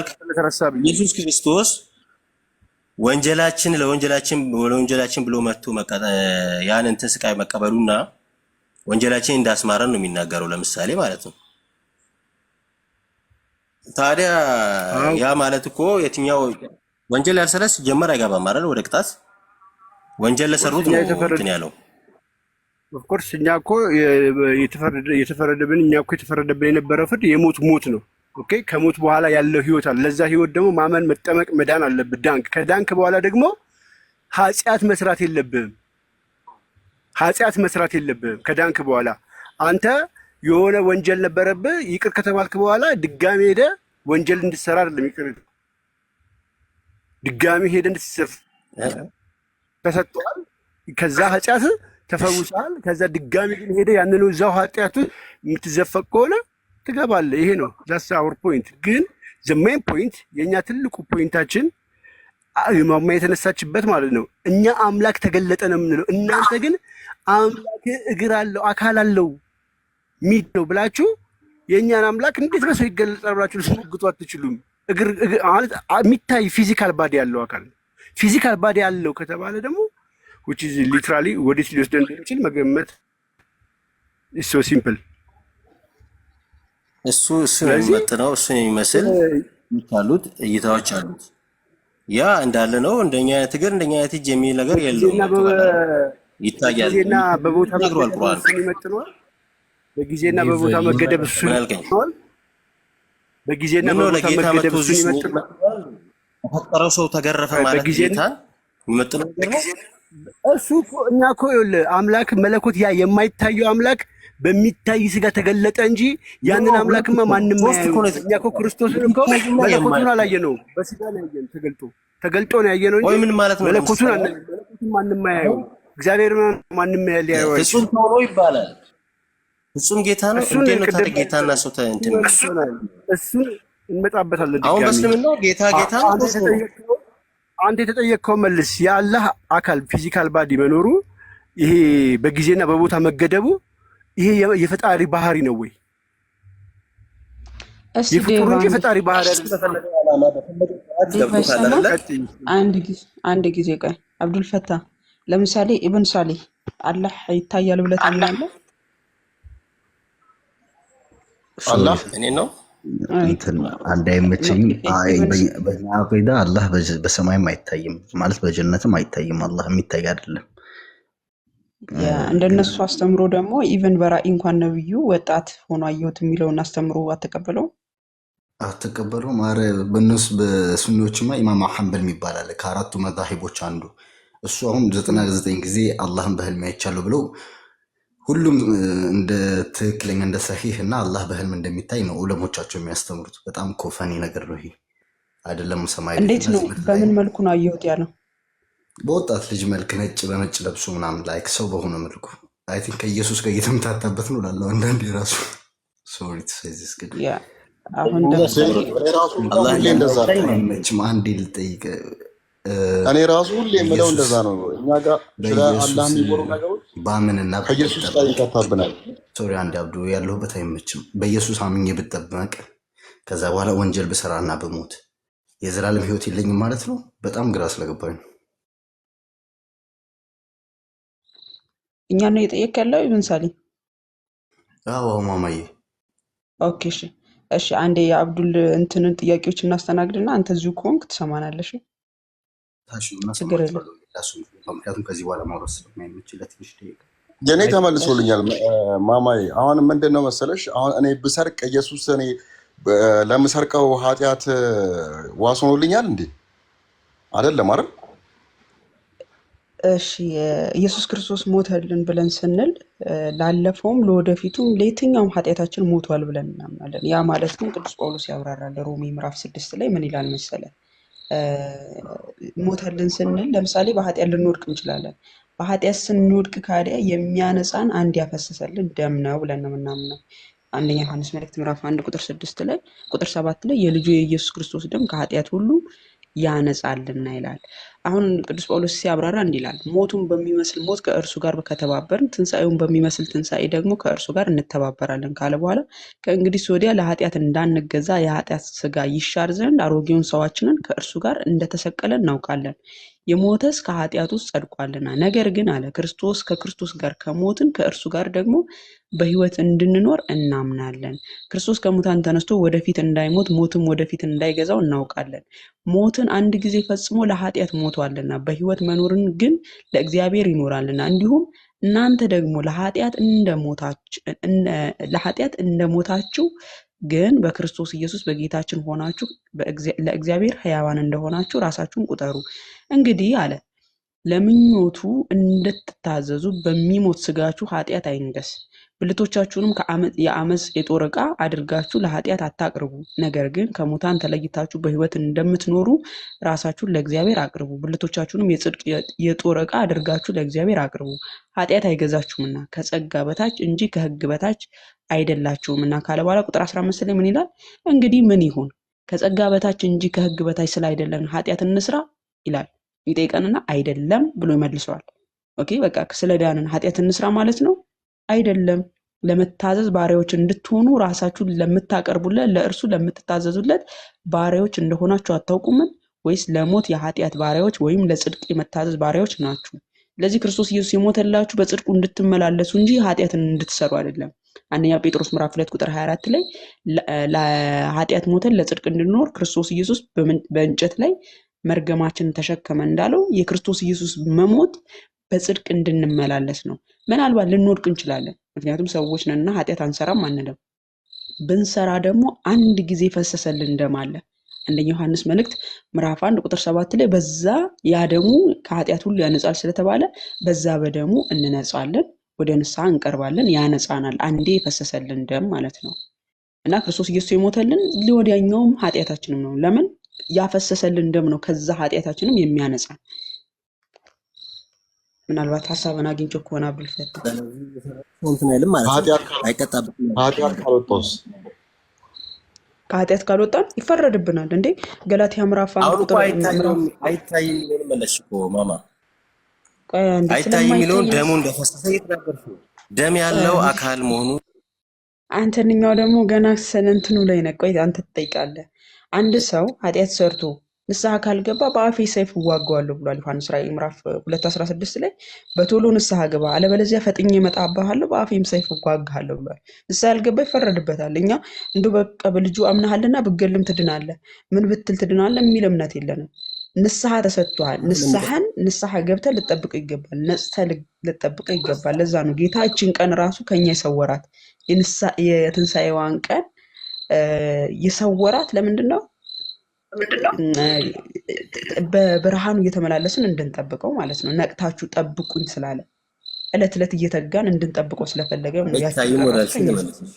ስለዚህ አንዴ ፍቅሩን ሰጥቶናል። ፍቅሩን የመምረጥ ምርጫ የኛ ነው ማለት ነው። እንግዲህ በበለዚያ ራሳችን ጉዳይ ነው። አሁን በእስላም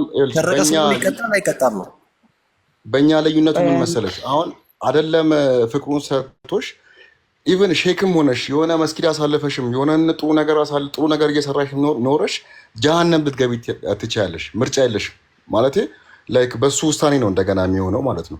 አሁን እናንተ ጋር ግን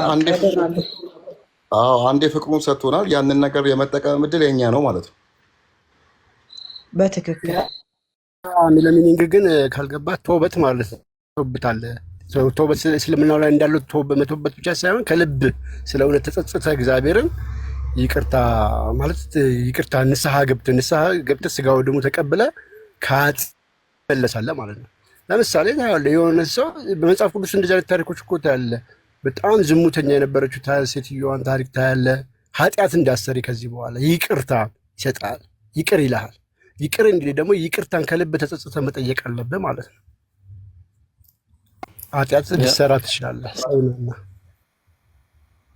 ይቅርታ ሀሳብ ለመጨመር ያህል በዚሁ ስለተነሳ መልሰን ላንመጣበት ስለሚችል ልጨምር። ሰላም ብያለሁ። በቅድሚያ አክስቴዋ ኮኒ ቃል ሁላችሁንም ሰላም፣ አብዱ፣ ሳምሪ፣ አራድ ከታች ያላችሁም ሰላም ብያለሁ። ሁላችሁንም ሙስሊም ወገኖቼንም አሁን የተነሳው ፖይንት ላይ ወንድማችን በተለይ አብዱልሃ የሚለው ማለት ነው። በእስልምና እኮ ሕፃን ልጅም ሞቶ የት እንደሚገባ ራሱ አይታወቅም። ሕፃን ልጅ ሞቶ ገነት ይግባ ሲኦል ይግባ አይታወቅም። አየህ፣ በስራ እንዳትል በሰራው ስራ ይሄ ታዟል ወይ ጥሩ ነው የሰራው መጥፎ ነው የሰራው እንዳትል ራሱ አንድ ሕፃን ልጅ ገና ምንም የማያውቅ ሕፃን ልጅ ሲሞት በሲኦልም ሊገባ ይችላል።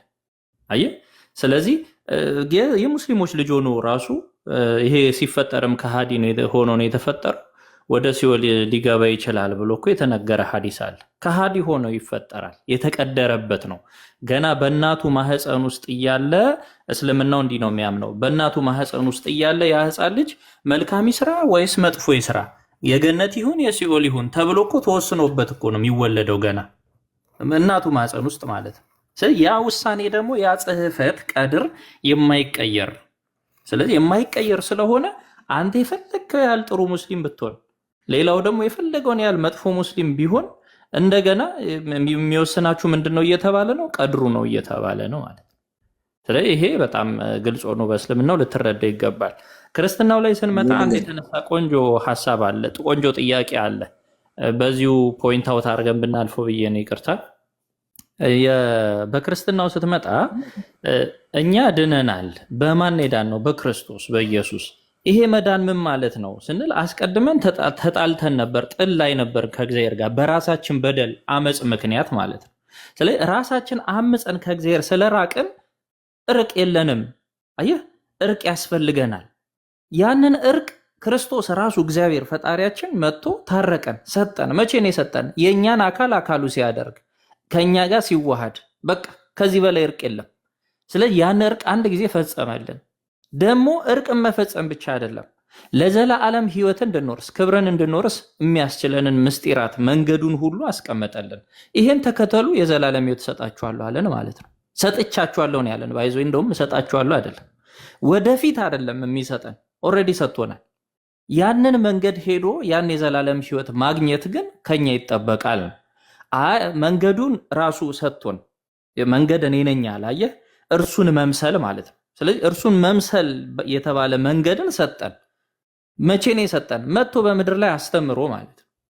አየህ፣ ሲቀጥልስ መንገዱን ከሰጠን በኋላ በሩን ከፈተልን፣ እርቅን ሰጠን ማለት ነው። በሩ ተከፍቷል፣ መንገዱን ሰጥቶናል። ያን መንገድ ሄደን እዛ መንገድ ላይ መቆም አይደለም የሚያጸድቀው፣ በዛ መንገድ ላይ ሄዶ የዘላለም ህይወት መዳረሻ የተባለችውን የዘላለም ህይወት ማግኘት ነው። እርሱስ ህይወት የተባለው ማን ነው? ራሱ ክርስቶስ ራሱ መንገድ ሆኖ በእኔ መንገድ ላይ እኔ ባስተማርኳችሁ መንገድ ላይ ኑ እኔን ምሰሉ ብሎ ተናግሮ እኔን ከመሰላችሁ እኔን ትወርሳላችኋለን ማለት ነው። ስለዚህ የዘላለም ህይወትን ትወርሳላችሁ ካለህ በኋላ አሁን በክርስትናው ስትመጣ መንገዱ ላይ መቆም አያጸድቅም። አየህ፣ በሩ ክፍት ነውና በሩ ጋር ሳትገባ መቆም አያጸድቅም። አየህ፣ ስለዚህ የዘላለም ህይወትን ማግኘት ግን ያጸድቃል። ስለዚህ የዳነው ዳንን ስንል እኛ በሶስት ሁኔታዎች እንገልጸዋለን መዳናችንን። ዳንን ስንል እንድናለን እንላለን፣ ዳንን እንላለን። በደንብ ግልጽ እንዲሆንላችሁ በአንድ አረፍተ ነገር ላስቀምጥላችሁ። በክርስቶስ የቤዛነቱ ስራ ምንም ባላበረከትንበት በጸጋው በስጦታው ብቻ ድነናል። አየህ፣ ይሄ ማለት እርቅን ፈጽመናል ከእግዚአብሔር ጋር ማለት ነው። ከዛስ ያንን የሰጠንን መዳን እንፈጽማለን፣ እርሱን በመምሰል እንኖራለን ማለት ነው። አየህ፣ እንፈጽመዋለን፣ እንኖረዋለን። ያንን ካልኖርክ አትድንም ማለት ነው። ከዛስ እግዚአብሔርን ተስፋ አድርገን በእርሱ ቸርነት ያችን የዘላለም ህይወት እንወርሳታለን። ይሄ ነው ተስፋ ማለት፣ ይሄ ነው። አየህ፣ በእርሱ አመንን። እርሱን በማፍቀር የሚወደኝ ቢኖር ሶስት ነገሮች አሉ አይደል? እምነት፣ ተስፋ፣ ፍቅር። ፍቅር ግን ከሁሉ ይበረታል ይላል። ለምን? ፕሮሰሱ ስለሆነ። ስለዚህ እምነት፣ ተስፋ፣ ፍቅር አለ። በእርሱ ማመን የመጀመሪያው ነው። ከዛስ ፍቅር ነው የሚመጣው። እንዴት?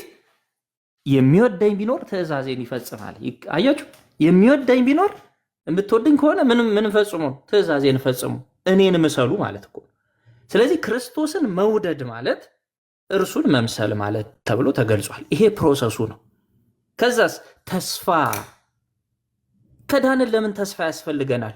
አሁን የዳንን ከሆነ ለምን ተስፋ ያስፈልጋል? ተስፋ እኮ አያስፈልግም። ባይዞ ቅጽበታዊ መዳን ከሆነ ያለውና አሁን ድነናል የሚል መፎከሪያ ትዕቢት ከሆነ የተሰጠን ተስፋ አያስፈልገንም ነበር። ይሄንን ካደረገን ግን በአጭሩ ተስፋ የምናደርጋትን ተስፋ እንድናደርጋት የታዘዝነውን ያቺን ርስት መንግስተ ሰማያት ክርስቶስን እንወርሳለን ማለት ነው። ስለዚህ እምነት ያስፈልጋል፣ ፍቅር ያስፈልጋል። ያ ማለት ክርስቶስን መምሰል፣ ትእዛዙን መፈጸም። ፍቅር ከሌለ ዜሮ ነህ። ሐዋርያት ፍቅር ከሌላችሁ ዜሮ ናችሁ ብለዋል። በቃ ፍቅር ከሌለኝ ምን እጠቅማለሁ? ባዶ ነኝ እኮ ነው ያለው ቅዱስ ጳውሎስ። ስለዚህ ፍቅር ማለት እግዚአብሔርን መውደድ ከሆነ እግዚአብሔር ደግሞ ምን ብሎናል? ብትወዱኝስ ትእዛዜን ጠብቁ። አለቀ። እኛ የእርሱን ቃል ቀጥታ ነው የምንፈጽመው። ሁለተኛስ እርሱን መምሰል። በክርስቶስ ያለ ፍቅር ማለት ይሄ ነው። ቅዱስ ጳውሎስ ምን አለን? እኔ እርሱን እንደምመስል እናንተ ደግሞ እኔ የምሰሉ አለ ማለት። ስለዚህ ክርስቶስን መምሰል በፍቅር ውስጥ ተገልጿል። ይህን ስንፈጽም ተስፋ አለን። እግዚአብሔር ይህን ተስፋ ብለን የምንገልጸው ለምንድን ነው? ፍርድ ሁሉ የእግዚአብሔር ስለሆነ። አያችሁ፣ ፍርድ ሁሉ የማን? የእግዚአብሔር ነው። ስለዚህ ያን እንላለን። ቆንጆ ጥያቄ አልኳት ላይ ባጭሩ ልምጣ፣ አንድ አላረዝማት፣ ይቅርታ አድርጉልኝ። በሲኦል አንድ ነፍስ ሊገባ ይችላል። ክርስቲያን ሆኖ እየዘከረ መልካም ስራን እየሰራ ሊገባ ይችላል። ክርስቲያንስ ያልሆነ ወንጌል ያልደረሰለትም ገነት ሊገባ ይችላል። ለምሳሌ ህፃናት ንጹሐን ናቸው። በክርስትናው ህፃናት ንጹሐን ናቸው። አያችሁ፣ ህፃናትን ሲኦል የሚከት ንጹሐንን ምንም ያለ ኃጢአታቸው የማይፈረድባቸውን ህፃናት ሲኦል የሚከት አምላክ የለም። እውነተኛ አምላክ ፈታሂ ሊባልም አይችልም። አየ፣ በክርስትናው እንደገናስ ወንጌል ያልደረሰለት ቢኖርስ እንደ ህሊናው ይዳኛል። ተመለከት፣ ዮሐንስ 5 ይመስለኛል ባልሳሳት፣ ዮሐንስ ወንጌል ምዕራፍ 5 ላይ ብትሄድ ወንጌል ያልደረሰላቸው ቢኖሩ ለምሳሌ በህሊናቸው ይዳኛሉ፣ በተሰጣቸው ህግ ይዳኛሉ። ይሄ ትክክለኛ ፍትህ ነው። የእግዚአብሔር ፍትህ ማለት ይሄ ነው።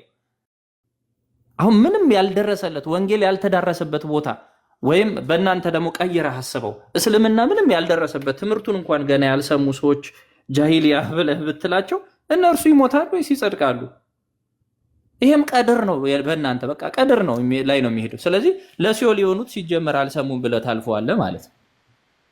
በክርስትናው ስትመጣ ግን ወንጌል ያልደረሰላቸው ህሊና ሰርቷላ። እግዚአብሔር እኮ ወንጌልን ከመስጠቱ በፊት ለኛ ብሉይን ሰጥቶናል። ብሉይን ከመስጠቱ በፊት ደግሞ ህሊናን ሰጥቶናል። አየህ፣ ስለዚህ በህሊና ህግ ይዳኛሉ። ህሊናን አልፈው ደግሞ ብሉይ ኪዳን የደረሰላቸው ካሉ ደግሞ በብሉይ ኪዳን ህግ ይዳኛሉ። ፍጽምና ነዋ፣ የተሻረ ህግ የለም። ሁሉም እየጠነከረ እየጸና ነው ሄደው። በህሊናችን የተቀረጸው እግዚአብሔር የፈጠረልን ያ ህግ በብሉይ ኪዳን በስነ ስርዓት ተቀምጦ ታገኘዋለህ። እንደገና በብሉይ ኪዳን የተቀመጠው ያ በህሊናችን የነበረው የጸናው ህግ ደግሞ በወንጌል ፍጽምና አግኝቶ ታገኘዋለህ። እግዚአብሔር አይቀያየርም። የሰራልን ህግ ሁሉ እየጠነከረ እየጸና እንደኛ የእድገት መጠን እያደገ ሄደ እንጂ የተሻረ የተሰረዘ የተቀየረ አታገኝም እዚህ ውስጥ። ስለዚህ ጥያቄ አቡነ ሐኪም እዚሁ ላይ አያይዘህ እንድትመልስልኝ የሚፈልገው ነገር አለ። አንድ በጣም የሳሊህን የኢብን ሳሊህን አንዴ ባነሳት ብዬ ነው። በጣም ይቅርታ ብዬ ጨርሻለሁ። ይሄ ህግ እድገት ነው ማለት ነው። አየህ፣ በሰው ልጅ የእድገት መጠን በየዘመኑ ሰው ልጅ በደረሰበት የአቅም መጠን ልክ ያደገ ህግን ነው እግዚአብሔር የሰጠን። ይሄ ደግሞ ከምንም በላይ ድንቅ የሆነ ፈጣሪ ያደርገዋል። ሰዎችን ፈጥሮ ወደ ምድር ያልበተነን ሁል ጊዜ አብሮን ያለ ቅርብ ነን። እግዚአብሔር እኮ ቅርብ ነኝ ይላል አይደል? ለሰው ቅርብ እኮ ነው ይላል። ስለዚህ ቅርብ መሆኑን አስረግጠን አባት መሆኑን የምንናገርበት ነው። በሲኦል ቢገባስ አንድ ሰው ተመልከት። አሁን ምድር ላይ ያለ ክርስቲያን ያልሆነን ሰው ራሱ አየን፣ ህፃናትን አየን፣ ወንጌል ያልደረሰላቸውን አየን። አሁን ክርስቲያን ሆኖ ሲኦል ቢገባ፣ ክርስቲያን የሆነ ራሱ ሲኦል ቢገባ በምድር እያለ መንፈስ ቅዱስን ሰድቦ ቃሉን አራክሶ አየህ፣ መፈጸም የማይገባው ኃጢአት ስርየት የሌለውን በደል ከፈጸመ ይሄ ግልጽ ነው፣ ተቀምጧል። በቃ ወደ ሲኦል ይገባል። ለዚህ ነው ሙስሊሞች ብዙ ጊዜ ባካችሁ አትሳደቡ ምንለው። በእርግጥ በንስሐ ትመለሳላችሁ፣ የንስሐ መንገድ አለ። እግዚአብሔር ንስሐን አስተካክሏል። አንድ ክርስቲያን ግን ያንን ኃጢአት ስርየት የሌለውን ኃጢአት ሰርቶ የኃጢአት ስርየት የማያሰጥን ኃጢአት ሰርቶ ልጅነትን ዜሮ የሚያደርግ ወይም ልጅነቱን የሚያሳጣው ኃጢአትን ሰርቶ ንስሐ ባይገባ ወደ ሲኦል ይወርዳል። ንስሐ ከገባስ ንስሐ እኮ ዘማዊውን ድንግል ታደርገዋለች ይላል የቤተ ክርስቲያናችን ትምህርት። ዘማዊ የሚባለውን ሰው አስብ። ረከስኩ ያለውን በንስሐ የተመለሰውን እኔ ውሻ ነኝ ያለውን ራሱን በዝቅታ ዝቅ አድርጎ በትህትና ንስሐ የሚገባውን ሰው እንደ ድንግል ያለ ክብር ትሰጠዋለች፣ ምንም እንዳላደረገ ማለት ነው። ተመሳሳይ ስለሆነ ሐሳብክ ያው በንስሐ ይታጠባል። ሁለተኛ ደግሞ ንስሐ ባይገባስ፣ ቆይ ወንድምዬ፣ ንስሐ ባይገባስ፣ ንስሐ ሳይገባ ሞተ፣ ወደ ሲኦል ወረደ። ከዛስ ይሄ የእግዚአብሔር ፍርድ ሆኖ ይታያል እንደየሰው እንደየሁኔታው። ለምሳሌ በገድላት ያለውን ባነሳ ብዬ ነው፣ ጥሩ መልስ ይሰጣቸዋል። በገድላት ላይ ስትሄድ ለምሳሌ አንድ ጻድቅን ወይ መድኃኔዓለምን ሲዘክር የነበረ ሰው ሲኦል ቢወርድ የተወሰነ ጊዜ እዛ ይቀጣ ይሆናል። ከዛስ በቃል ኪዳን ሊድን ይችላል። ይሄ በክርስትናችን ያለ ትምህርት ነው። በቃል ኪዳን ከገባበት ሲኦል ሊወጣ ይችላል። ይሄ ማለት በ27 ለምሳሌ ሲዘክር የነበረ ሰው አቡነ መባጽዮን ዝክሪያ ማለት በመድኃኔዓለም ዝክር ሊድን ይችላል። ነፍሱ ትወጣለች ከሲኦል የተወሰነ ጊዜ በዛ ተቃጥላ ትቆይ፣ መከራዋን ቀኖኗን በዛ ትፈጽማለች። ንስሐ ገብቶ ቀኖናውን ሳይፈጽም የሞተ እንኳን ራሱ እኮ በቤተ ክርስቲያን ሕግ አለው። ገና ነፍሱ ወጥታ ሳለ እኮ ይጨርሳታል ሁሉ ይባላል እኮ። ለእያንዳንዱ ትክክለኛ የእግዚአብሔር መንገድ ስለሆነች ለእያንዳንዱ ስርዓት አላት፣ ለእያንዳንዱ ትምህርት አላት። አላሁ አለም እያልን ዝም ብለን የምናልፈው ደረቅ የሆነ ትምህርት የለንም። ይቅርታ፣ ሁሉንም እያንዳንዷን ነገር እግዚአብሔር ቅርብ ስለሆነ ገልጦታል ማለት ነው። ግልጽ ይመስለኛል። ካላረዘምኩ ይቅርታ። እኔ ልናገር ብዙ ስላዳመጥኩኝ ምንድን ታውቃለህ፣ አንተ እንዳልከው እስልምና ግልጽና እውነተኛ ዲን ነው። ምንም እንትን የለበትም። አምላክ አምላክ ነው፣ ሰው ሰው ነው። ገብቶ ካል አይደለ? አንተ እንዳልከው ደግሞ በህፃናት ላይ ይፈረዳል የምትለው አንተ እንዳልከው ሳይሆን ፈጣሪ የራሱ የሆነ ሚዛን አለው የዛን ቀን። አሁን እኔም አንተም ምን እንደምሰራ ፈጣሪ ፊውቸሪቲን ያውቃል። ግን ለምንድን ነው? ፍትሃዊ ስለሆነ ነው። ራሳችን ኖረ ነው በራሳችን ላይ ምስክር ሆነን ነገ አንተ በደልከን እንዳይባል ነው በምድር ላይ እያኖረን ያለው ስራችንንም እያየ ያለው። ገብቶ ካል አይደለ? ፍትሃዊ ፈጣሪ ነው ያለን። ገብቶ ካል አይደለ? እንጂ አንተ እንደምትለው ህፃናት ምንም ሳያውቁ ሞተው ወይ ጥሪ ሳይደርስላቸው እንትን ያሉት ወደ ጀሃነም ይገባሉ እንደምትለው አይደለም። የራሱ የሆነ ሚዛን አለው እሱ የሚመዝንበት እንጂ ማንም ሰው እንትን አይደለም። ዝም ብሎ ህፃናት ወደ እሳትና ወደ እንትን አይገቡም። ገብቶ ካል አይደል? ይሄን ታውቃለህ አንተ ራስህ። በእስልምናው ህፃናት በምን ይመዘናል? በእስልምናው አንተ እንደምትለው ወደ ጀሃነም ይገባሉ የሚል አለ።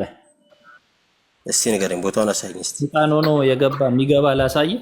ከሃዲ ሆኖ ቀድር የሚባለውስ በዛው አያይዞ ኤግዛክትሊ ቀድርን ነው እየነገርኩት ያለው። ትክክል፣ በቀድር ነው የሚባለው። ላሳየህ፣ ቆይ ወይ ርዕሱን ግን ሺፍት ያደርግብናል እንዴ ጋይስ? ምንም አያደርግም። እሱ ላይ ያወራሱ ይቀበለዋል። የከድር ልጅ ሰይድና ከድር ሲወለድ ካፊር ከድር የገደለው ልጅ ማህፀን እያሉ ራሱ የጀነት ይሁን ተብሎ የሚወሰነው ገና በማህፀን ሳይወለዱ እያለ ነው ይላል ሀዲሶቹ ላይ። አላህ በሰው ላይ አይወስንም። ቀድሞ ለምንድን ነው ማስረጃ አውጡ ብትለው? አንደኛ ያውቃል ነው ጀሃነም የሚገባውንም አሁን እኮ ነግሬሃለሁ ቅድም። እዚህ የመኖራችን ሰበብ ራሱ ወንድምዬ አብዱዬ አሁን ሳወራለህ አታቋርጠኝ። ማስረጃዎቹን ልጥቀስልና በቃል ጊዜ እንዳንወስድ። አይ ይሄን አውጥታ አሳየኝ የለም ካልክ አውጥቻ ያሳይሃለሁ። የመጀመሪያው እያንዳንዱ ሰው በማህፀን ውስጥ እያለ ገና ሳይወለድ የሲኦል ይሁን የገነት ይሁን ተብሎ ይጻፍበታል ይላል ሀዲሱ። ይጻፍበታል ማለት ይቀደራል ማለት ነው። ስለዚህ ከተቀደረበት ዋናው የኛ ጥያቄ ምን መሰለ? ሲጀምር ባይዜ የሲኦሉን የጀነቲውን ብቻ አይደለም የሚቀደርበት፣ መልካም ሰሪ ይሁን መጥፎ ሰሪ ይሁን ተብሎም ይቀደርበታል። ጥሩ ሙስሊም ይሁን መጥፎ ሙስሊም ይሁን ሌላ ይሁን ተብሎ ሁሉ ይቀደርበታል ይላል። አሁን የዋናው ኮሩ ጥያቄ መመሰለህ ቀድር ላይ ስትመጣ ወንድም ያብዱ ያ ጽሕፈት መቀየር ይችላል አይችልም ነው። በቃ አበቃ። ያ ጽሕፈት መቀየር ካልቻለ ውሳኔ ነው፣ እውቀት አይደለም። አየህ፣ እውቀት አይደለም። እውቀት ራሱ ብትል ደግሞ አመጣልሃለሁ ደግሞ እውቀት ራሱ ብለህ ማለት ነው። ያ ውሳኔ መቀየር ካልቻለ ድንጋጌ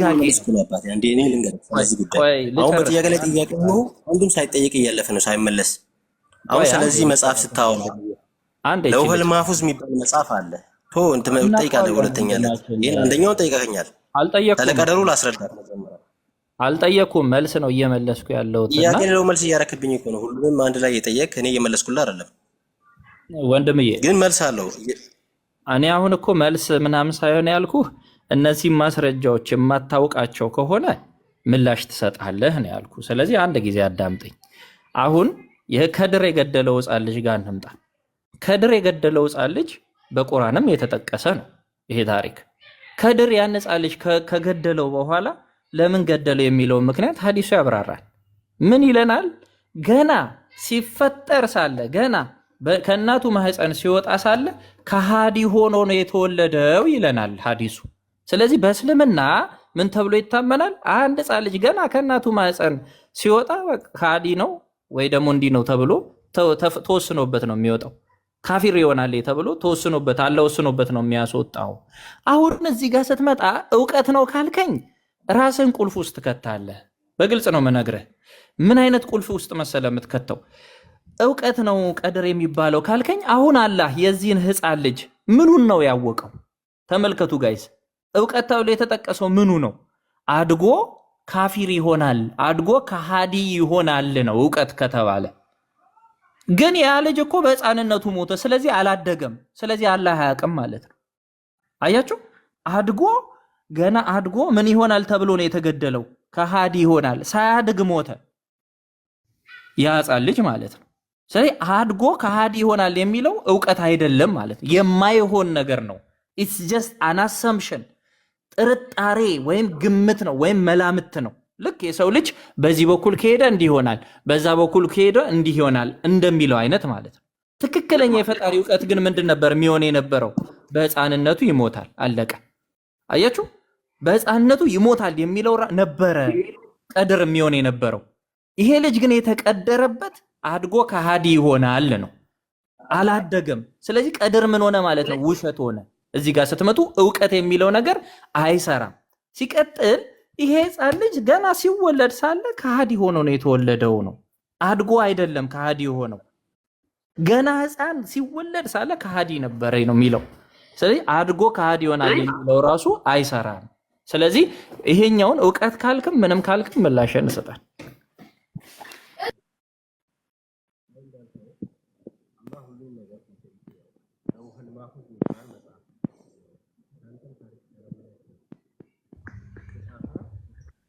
አብዱልፈታ ጥያቄ ብለህ ነበረውን ጠይቅ። ቅድም እንትን ያልከው ነው። አዎ ጥያቄ ምንድን ነው መሰለ፣ ቅድም ህፃናት ምናምን ባለው ነገር ላይ ምን ትዝ ብሎ ይመሰለ፣ እኛ ድሮ ያው ልጅም እያለን የክርስቲያኖችን ጥላቻ እኔም አውርቼዋለሁ። እንግዲህ ስንናገር ያው ብዙ ጊዜ ሙስሊሞች እርስ በርሳችን ስንሆን ከክርስቲያኖችን ማቦጨቅ ላይ ሱሳችን ነው እና ዲቃላ መንግስተ ሰማያት አይወርስም የሚባል ነገር አለ።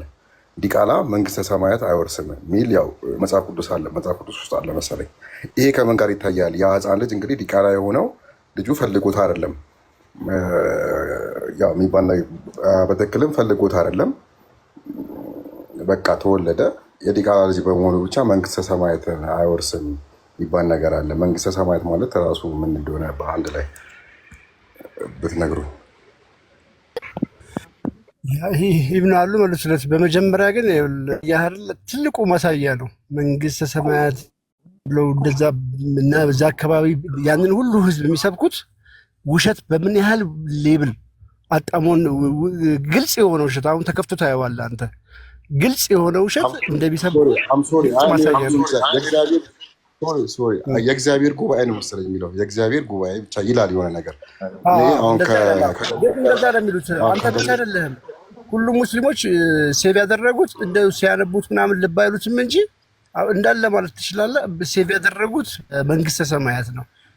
ኦሪት ዘዳግም ላይ ነው። መምህር አሉ ይቀጥሉ አለኝ። ዘዳግም 23:2 ላይ አውጥቼዋለሁኝ። ኮኒ ኦኬ፣ ወደ ውጭ ወጥቷል። 23:2 ላይ አለ። እንክፈቶሽ ምን እንደሚል ተመልከቱ። የሚለው ወደ እግዚአብሔር ቤት ነው። አሁን በትክክል ዴቪዬ እንደገለጸው ለማታለል ነው ኡስታዞች እንደዛ የሚሉት፣ አንተን እያልን አይደለም። ግን ያ ምን ተፈጠረ? የመቼ ማርኬቲንግ ላይ ታውቃላችሁ የሆነ ፕሪንሲፕል አለ አይደለም? አንድ ነገር ደጋግሞ ደጋግሞ ደጋግሞ በማሰማት እውነት ማስመሰል ማለት ነው። አሁን ብዙ ጊዜ ሙስሊሞች የሚጠቀሙት በተለይ ኡስታዞች የሚጠቀሙት አካሄድ ይሄንን ነው። አንድን ነገር ያልሆነን ነገር እኮ ነው ደጋግሞ ብቻ በማሰማት ለሌላው እውነት እንዲመስል ማድረግ። አሁን ሶስት አምላክ ይላሉ። እንግዲህ ሆን ብለው እኮ ነው የሚሉት። በነገራችን ላይ ሶስት አምላክ ይላሉ። የምታመልኩት ሶስት አምላክ ነው ይላሉ። ሆን ብለው ነው የሚሉት። ለምን እንዲህ ሰው ጆሮ ሆን ብለው አይደለም። ቁርአን ራሱ ሶስት አምላክ እኮ ነው የሚለው። ኤግዛክትሊ ነው። አሁን መሰለ ይሄ የሳይኮሎጂ ዋር አይነት ነገር ሲሆን እምነት ከዛ ጋር አብሮ አይሄድም፣ ከፖለቲክስ ጋር አብሮ አይሄድም። እና አሁን እኛ ምን እያልን ነው? እኛ አንድ አምላክ ነው ያለ። ሲጀምር ሶስት አምላክ የሚባል ነገር እኛ ጋር ራሱ መነሳት የለበትም፣ ፍጹም የተወገዘ ስለሆነ ማለት ነው ከአንድ አምላክ ውጭ ማምለክ። ሲቀጥል አሁን ያልነውም የተነሳውም ጥያቄ ላይ ያለው ሀሳብ ተመሳሳይ ነው። በቃ እቺን የማርኬቲንግ ሀሳብ ለመጠቀም ነው፣ አንድ ነገር ደጋግሞ በማሰማት ማለት ነው። ቃሉ የሚለው እንዲህ ነው፣ ዲቃላ ወደ እግዚአብሔር ጉባኤ አይግባ ይላል። በቃ ወደ እግዚአብሔር ጉባኤ ነው የሚለው። እስከ 10 ትውልድ ድረስ ወደ እግዚአብሔር ጉባኤ አይግባ ይላል ማለት ነው። ይሄ ምን ማለት ነው የሚለውን ቁልጭ ያለ ነገር እናሳያችሁ። ጉባኤ ማለት ምን ማለት ነው? ሎት በልና ኮኒ ሎት ፍሮም ሂብሩ በልና እንደ አሴምብሊ ሰርች አድርገላቸው እንዲረዱት። ሎት ይባላል በዕብራይስጥ። ሎት ማለት በዕብራይስጥ አልኩኝ፣ በእንግሊዝኛው ስንጠቅሰው ማለት ነው። ያ ማለትም ማለት ነው ጉባኤ፣ የእግዚአብሔር ጉባኤ ተብሎ ይተረጎማል። ይሄም ትላልቅ የሚባሉ ልክ የሹማምንት ወይም ሊቃውንት የሚባሉት ካህናት የሚሰበሰቡበት ሎት የእንትን የሎት ሚኒንግ በለው ሂብሩ ሳይሆን ሎት ሚኒንግ በለው እንግሊዝኛው ስለሆነ ሎት ሚኒንግ ላይክ አን አሴምብሊ። ይሄው ኤ ላርጅ ነምበር ኦፍ አማውንት ግሬት ዲል ከዛስ ሪሊጂየስ እንትን አለው ላይ አሴምብሊ ወይም ምናምን በለው እንደ ጉባኤ ነው። ይሄ ጉባኤ ካህናት ትላልቅ ቦታ ያላቸው የሚወስኑበት ጉባኤ ማለት ነው። ተመለከታችሁ? ጉባኤ ማለት ነው። ስለዚህ ብዙ ውሳኔዎች ሲወሰኑ ከዚህ ጉባኤ ነው የሚወጣው። ለምሳሌ እመቤት አሁን ዮሴፍን ሲሰበስቡ ዮሴፍ ሲሰበሰቡ እመቤታችን ማን ይጠብቅ የሚለውን የጠባቂነት ሲሰበስቡ ሎት ነው የሚጠሩት። ይሄንን የሚጠራው በተለይ ሊቀ ካህናቱ ነው። ስልጣን ያለውን በዕብራይስጡ ሊቀ ካህናት ነው። ሎትን የመሰብሰብ የመጥራት ስልጣን ያለው ማለት ነው። ሶ እዚህ ጉባኤ ላይ ሴቶች እንዲሁም ሴቶች አያውሩ የተባለው እንደተባለው ሁሉ እንደገና ዲቃላ አይግባ ይባላል። ለምን? ዲቃላ ማለት በዝሙት የተወለደ ማለት ነው። የብሉይ ኪዳኑ ትርጓሜ ዲቃላ የሚለውን ለየት ባለ መልኩ ነው የሚያየው። ምክንያቱም የዝሙት ልጅ ማለት ስለሆነ ከዝሙት የተወለደ አያችሁ። ከዝሙት የተወለደ ደግሞ ካህን መሆን አይችልም። የካህናት ጉባኤ ላይ መግባት አይችልም። ትላልቆች የሽማግሌዎች ጉባኤ ላይም እንዲሁ ደግሞ መግባት አይችልም። ይሄ ውሳኔን የሚያስተላልፉበት ጉባኤ ላይ ማለት ነው። ስለዚህ የእግዚአብሔር ጉባኤ ተብሎ ነው የተጠራው እንጂ አንደኛ መንግስተ ሰማያት አይደለም።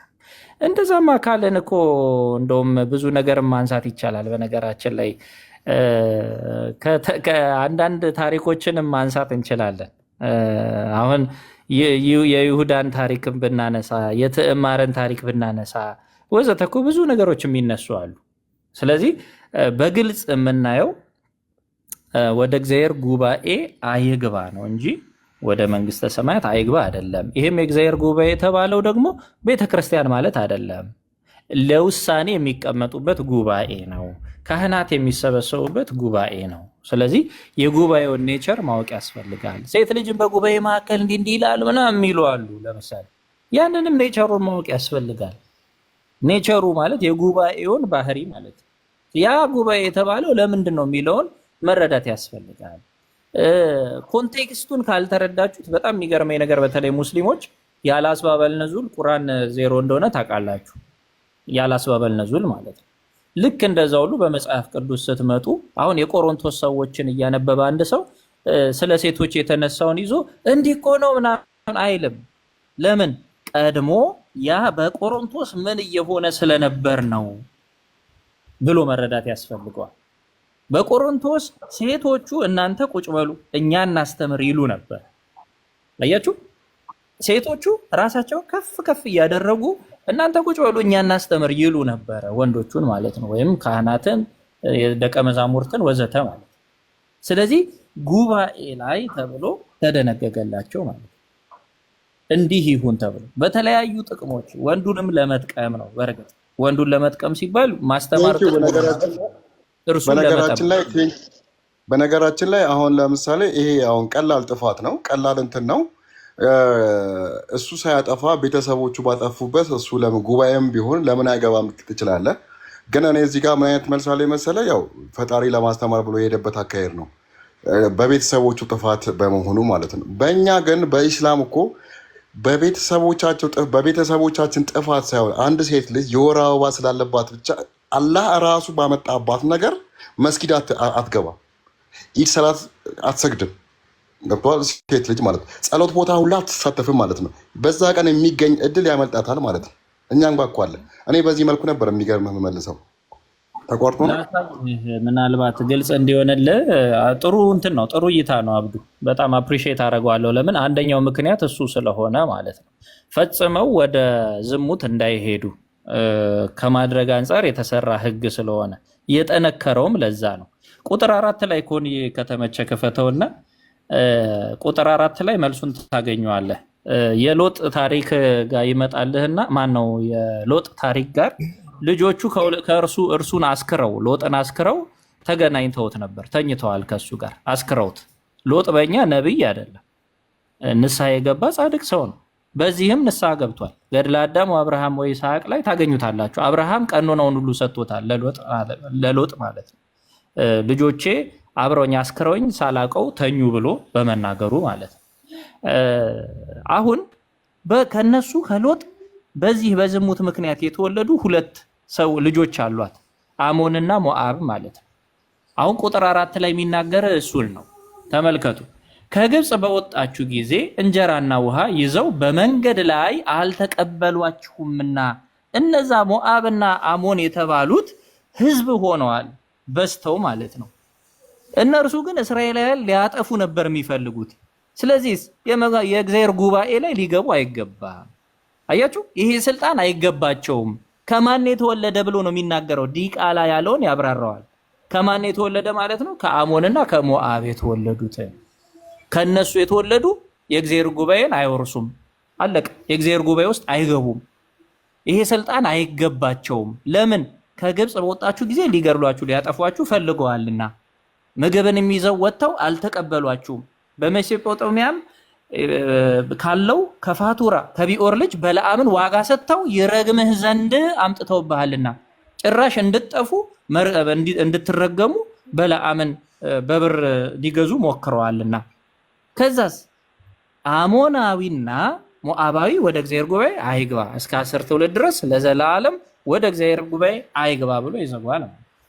ስለዚህ እነዚህ በመንገድ ላይ ያሉ ሊያጠፏቸው የሚፈልጉ ህዝቦች አሁን እግዚአብሔር ያን ርስት እንዳያወርሳቸው ሲጥሩ የነበሩ ህዝቦች ልክ ርስቱን ሲያወርሳቸው መጥተው የርስቱ አለቃ እንሁን አይሉም።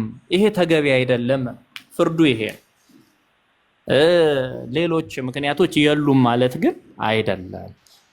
እንዲጠነቀቁ አስቀድሞ የሚናገረውም እኮ እንዲጠነቀቁ አይደል? ፈጽሞ የዚህን ክብደት እንዲረዱ ማለት ነው። እና አስቀድሞም የተናገራቸው ለዚህ ነው። ቴንኪዩ በጣም ቴንኪዩ። ተመልሶልኛል። እኔ ቃለ ሕይወት ያሰማል። አንድ ቁጥር ላይ ያለውም ያ የተቀጠቀጠ ምናምን የሚለው እሱም ቁላው የተቀጠቀጠ ምናምን የሚለው ለባዕድ ለጣዖት አምልኮ እንደዛ የሚያደርጉ ናቸው። ሜይ ቢ እሱንም እንትን ብለው ከሆነ ታችም ስትወድ ምናምን ታገኛቸዋሉ። እነሱ እንዳለ ሪዝን አላቸው እና ያኛው አንድ ቁጥር ላይ ያለው ከዛ አንጻር ነው የሚናገረው። ቪኪ መጣ። ክርስቶስ ጥያቄ አለ?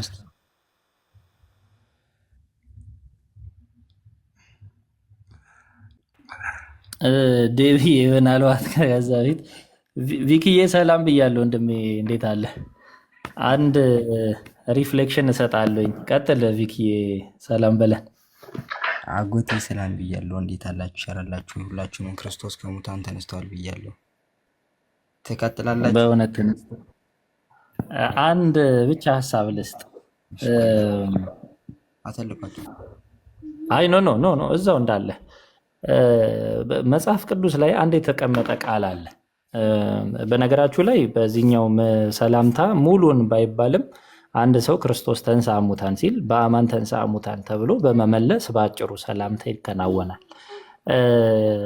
ሁል ጊዜ ማያት ጥያቄም ኮሜንትም አለች። በመጽሐፍ ቅዱስ እኮ የወንድ አባላዘሩ ወይም ደግሞ የወንድ ፍሬ ዘሩ ወይም ደግሞ ቁላው ተብሎ ተጠቅሷል ብለው በቃ እንዲህ ተባለ በመጽሐፍ ቅዱስ እያሉ የሚናገሩ አሉ። በጣም ያስገርሙኛል። አሁን ብልት ተብሎ መጠቀሱ ነው አሳፋሪ ወይስ ብልትን በየቦታው አልባሌ ቦታ ላይ መጠቀም ነው አሳፋሪ? ተመልከቱ ጋይዝ፣ የሰውነት ክፍል ሲጠራ ከሰቀጠጣችሁ መሐመድ ያንን የሰውነት ክፍሉን እዛም እዛም እዛም እዛም እንደፈለገ ሳይታጠብ እንትን ሲል ይሄ እንዴት አይሰቀጥጣችሁም? መጠቀሱ እንዴት ይሰቀጥጣችኋል? የሰውነት ክፍል ባዮሎጂ መጽሐፍ ላይ አልተማራችሁ? ተምራችኋል አይደል? ሁላችንም እኔ አሁን እርባታ ምናምን የሚል አስታውሳለሁ። ባዮሎጂ መጽሐፍ ይመስለኛል። ባዮሎጂ ነው ኦር ሳይንስ ላይ ባዮሎጂ ላይም አለ ኦፍኮርስ። እና እንደዛ ተብሎ መጠራቱ ሳይሆን የሚሰቀጥጠው የሰውነት ክፍል መጠራቱ አይደለም። የሚሰቀጥጠው ምንድን ነው? መሐመድ ያንን የሰውነት ክፍሉን በየቦታው መቸርቸሩ ነው የሚሰቀጥ። ይቅርታ ለቃሌ 9 ቦታ እየዞረ ሳይታጠብ 9 ሚስቶቹ ጋር እየዞረ አላገባም መጠቀሙ ነው የሚሰቀጥጠው። እና ፕሊዝ እንደዚህ አይነት ኮሜንት ያላችሁ ሙስሊሞች ቀድማችሁ ህሊናችሁን አሰሩ። በመጠራትስ ቢሆን ራሱ መጠራቱ የሚሰቀጥጥ ከሆነ እኮ አላህ ፈርጅ ብሎ ሊትራሊ የሴት ልጅ ሱራ 61 65 ሱረቱል ተህሪም ቁጥር 12 ላይ አላህ ራሱ እንግዲህ በኪታብ ያለ የተጻፈ ነው። ፈርጅ እያለ የሴት ልጅ ብልት ቀጥታ ስሙን ነው የሚጠራው። አላህ ይጠራው ነበረ ስሙን። እንኳንና እናንተ በሰላት ስትሰግዱም ትጠሩታላችሁ። አላህም ደግሞ ይጠራው ነበር፣ እናንተም ትጠሩታላችሁ። ቀጥተኛ ስሙን ተጠቅማችሁ አማርኛው ላይ ነው ብልት ብሎ የጻፉት። እንትን አትሸማቀቁ። እና አረብኛ ስለሆነ ስላላወቃችሁት ነው እንጂ ፈርጅ ብላት የምትሰግደው ቃል በቃል ነው እየጠራው ጸሎት የምታደርገው። እና በእንደዚህ አይነት መልካም ነው። ሌላው እንዳለ ታውቃለህ ሌባ አላዳባን አልሙፍራድ 966 ላይ ያለውን እየጠቀሰልህ ነው። ዊያር መቀስ የሚለው እና እንትን አሁን ዞር ጀዳግም ላይ አንድ ቁጥር ላይ ያለ ጣዖት ማለት ምን ማለት ነው? በፊት ብልታቸውን ይዘውን የሚያስቀጠቅጡ ወይ ደግሞ የሚያኮላሹ ነበሩ። ለጣዖት አምልኮ ወይ ለባዕድ አምልኮ ማለት ነው። እንደ ሄዶ የሚያስቀጠቅጡ ነበሩ። ሰው እነሱን ነው እየተናገረ ያለው። ቁጥር 1 ላይ በነገራችን ላይ ይሄ ቃል አፕሊኬሽኑ ላይ ነው እንጂ ሃርድ ኮፒው ላይ የለም። አፕሊኬሽን ደግሞ በቤተክርስቲያን እውቅና ሳይሆን በግለሰቦች እንትን የሚታተም ነው። ቢጠራም ግን ይዳዝም ማረር ቁላ የተቀጠቀጠ የሚለው እነሱ የሚያስቀጥሉት ፍሬ ማለት እኮ ነው አይደል እንዴ ዴቭ? ፍሬ ማለት ነው። ቃሉ ሁሉ ሲንግ ነው። ይሄ አሁን በግ ምናምን ሲቀጠቀጥ አይታችሁ አታውቁም? ቁላው የተቀጠቀጠ ምናምን አሁን ፍየል ወይ በግ ወይ በሬ ምናምን እንዲሰባ ቁላው ይቀጠቀጣል። ያ ማለት እንግዲህ ኖርማል ነገር ነው። እንግዲህ ምን እንዲባል ተፈልጎ ነው አልገባኝም። አይግቡ ያሉት እግዚአብሔር ጉባኤ አይግቡ የተባሉት ደግሞ ጥለጣውት ነው ደግሞ የሚቀጠቅጡት። አንተ ደግሞ ወስደህ ለባዕድ አምልኮ አርቀጠቀጠው። ያ ደግሞ ትክክልም ማለት ነው። በጣም ከባድ ኃጢአት ነው። ዘርን ይኸውላችሁ አሁን አንድ ሰው ዘሬ ሁሉ ቅዱስ ዳዊት ለምሳሌ ዘሬም ሁሉ ይገዙልሃል ይላል። ዘሬም ሁሉ ያምልክህ ይላል። ለምሳሌ ሰው ዘሬ ሁሉ ለአንተ ይገዛ ይላል። እነሱ እኮ በዛ ጊዜ ለጣዖት ዘራቸውን ሁሉ የሰው ማለት እኮ ናቸው። ከዛ በኋላ እኮ አይወልዱም። ፍሬዘሩን አባላዘሩን ያስቀጠቀጠ ሰው ያ ማለት ይሄ በተለምዶ አሁን ቁላው ተብሎ የተጠቀሰው ከረጢቱ ማለት እኮ ነው። ወይም በተለምዶ ፍሬ የምንለው ማለት ነው። ፍሬውን ያስቀጠቀጠ ማለት እኮ ይወልድም ማለት ነው። መኮላሸት ነው የሚባለው። ማኮላሸት ማለት ነው። ዘርን ሁሉ መሰዋት፣ ዘርን ሁሉ ለጣዖት የሰዋ ማለት እኮ ነው። ታዲያ እንዴት ነው ዘሩን ሁሉ ለጣዖት የሰዋ ሰው እንግዲህ የእግዚአብሔር ጉባኤ የሚገባው ወይም ካህን የሚሆነው ማለት ነው? ይሄ እኮ በጣም ግልጽ የሆነ ነገር ነው። ዘርን የሰዋ ማለት ነው። ዘሩን ሁሉ በቃ ምንም ዘር አይኖረኝ ዘሬን ሁሉ ለአንተ ሰጥቻለሁ ብሎ ለጣዖት የሰጠ ማለት እኮ ነው። ስለዚህ እንደዚህ አይነት ሰው አይግባተው። ያንን ደግሞ ያስደረገው በራሱ ፍላጎት ነው አይደለ? በራሱ ላይ ምርጫ ነው ያደረገው አይደለ? በራሱ ምርጫ ሄዶ ዘሩ መስዋዕት ለጣዖት መስዋዕት የሚያቀርቡ ባይዞ ጣዖት ትርጓሜው ላይ ቁርልጭ አድርጎ ነው የሚያስቀምጠው። ለጣዖት ብሎ ማለት ነው። ለጣዖት ነው። አሁን እኛ ጋር ምን አለ መሰለህ፣ አንድ የፖስተትኩት ቪዲዮ አለ። በራሱን ጥፋት እንኳን ባይሆን በማንኛውም ሚስት ላይክ ወንድ ልጅ እንደዛ ከሆነ ያገባችው ሚስት ብልቱ የተቀጠቀጠ ከሆነ ትፍታው ይላል። የመፍታት መብት አላት። ብልቱ ትንሽ ከሆነ ብልቱ ግማሽ ከሆነ ትፍታው፣ ማይወልድ ከሆነ ትፍታው ይላል። እንግዲህ በሸሪያው ዞሮ ሀዲስ ነው እንግዲህ። በነገራችን ላይ ለጣዖት ራሱ ባይሆን በማኮላሸቱ ዘሩን እንትን በማድረጉ ኃጢአት ነው። ባይሆን እንኳን አንድ ኃጢአት ነው። ኃጢአቱን ራሱ ንስሐ ቢገባ ኃጢአቱ ይሰረይለታል። አሁን ይሄኛውን ድርጊቱ ንስሐ ቢገባበት ኃጢአቱ ይሰረይለታል። ግንስ ካህን አይሆንም። በነገራችን ላይ ይሄ ህግ አሁንም የሚሰራ ህግ ነው። ይሄ ሰው እንትን ብሎት አይደለም፣ በግድ ተደርጎ አይደለም። በግድ ምናምን ቢሆን ሊሆን ይችላል። በራሱ ፈቃድ ለጣዖት የሰዋ ካለ እንደ አካለ ጎዶሎ ነው የሚወሰደው። አያችሁ፣ ይሄ ራሱ በክህነት ስርዓት ላይ ከባድ ነገር ነው ያለው። ምክንያቱም ለጣዖት ካህን የነበረ ማለት ነው። ለጣዖት ደግሞ ዘሩን ሁሉ የሰዋ ማለት ነው። ስለዚህ ቄስ ለመባል ሚስት ማግባት አለበት። አያችሁ፣ ቄስ ለመሆን ሚስት ማግባት አለበት። ካልሆነ መነኩሴ ነው መሆን የሚችለው። ምንኩስናን ይችላል፣ መመንኮስ ይችላል። በህጋዊ ካህን ግን መሆን አይችልም፣ ሚስት ማግባት ስለማይችል ማለት ነው። አሁን ላይ ባለው ራሱ ክህነት ለማስቀጠል መምህር፣ ለምሳሌ አንድ ካህን ወይም ክህነት ያለው ሰው ሃይማኖቱን ለውጦ ቢመለስ ክህነቱ አይቀጥልም አይደል? የሚያስቀምጣቸው ህግጋቶች አሉ። ፍትሐ ነገሥት አንደኛ ከክህነቱ ይሻር ይላል። የጣዖት አምልኮ ላይ የነበረ ከሆነ ከክህነቱ ይሻር ይላል። በምንፍቅና ሄዶ የሆነ ቢሆን ግን ስርዓት አለው። እንደዚህ አንዳንድ እንዳገባቡ ማለት ነው። ሙሉ ለሙሉ እዛ ሄዶ የሚያመልክ ሆኖ አንዳንዱ ደግሞ የሆነ ሰዓት እንዲሄዶ ምናምንም ካለ ለእያንዳንዱ ፍትሐ ነገሥቱ ስርዓቱን አስቀምጦለታል። ከክህነቱ ግን ይሻር ሁሉ ይላል። ጣዖታትን የሚያመልክ የሚያስመልክ ካህን ከሆነ በኋላ ማለት ነው ሄዶ የሚያስመልክ የሚያመልክ ከሆነ ይሻር ይላል ማለት ነው።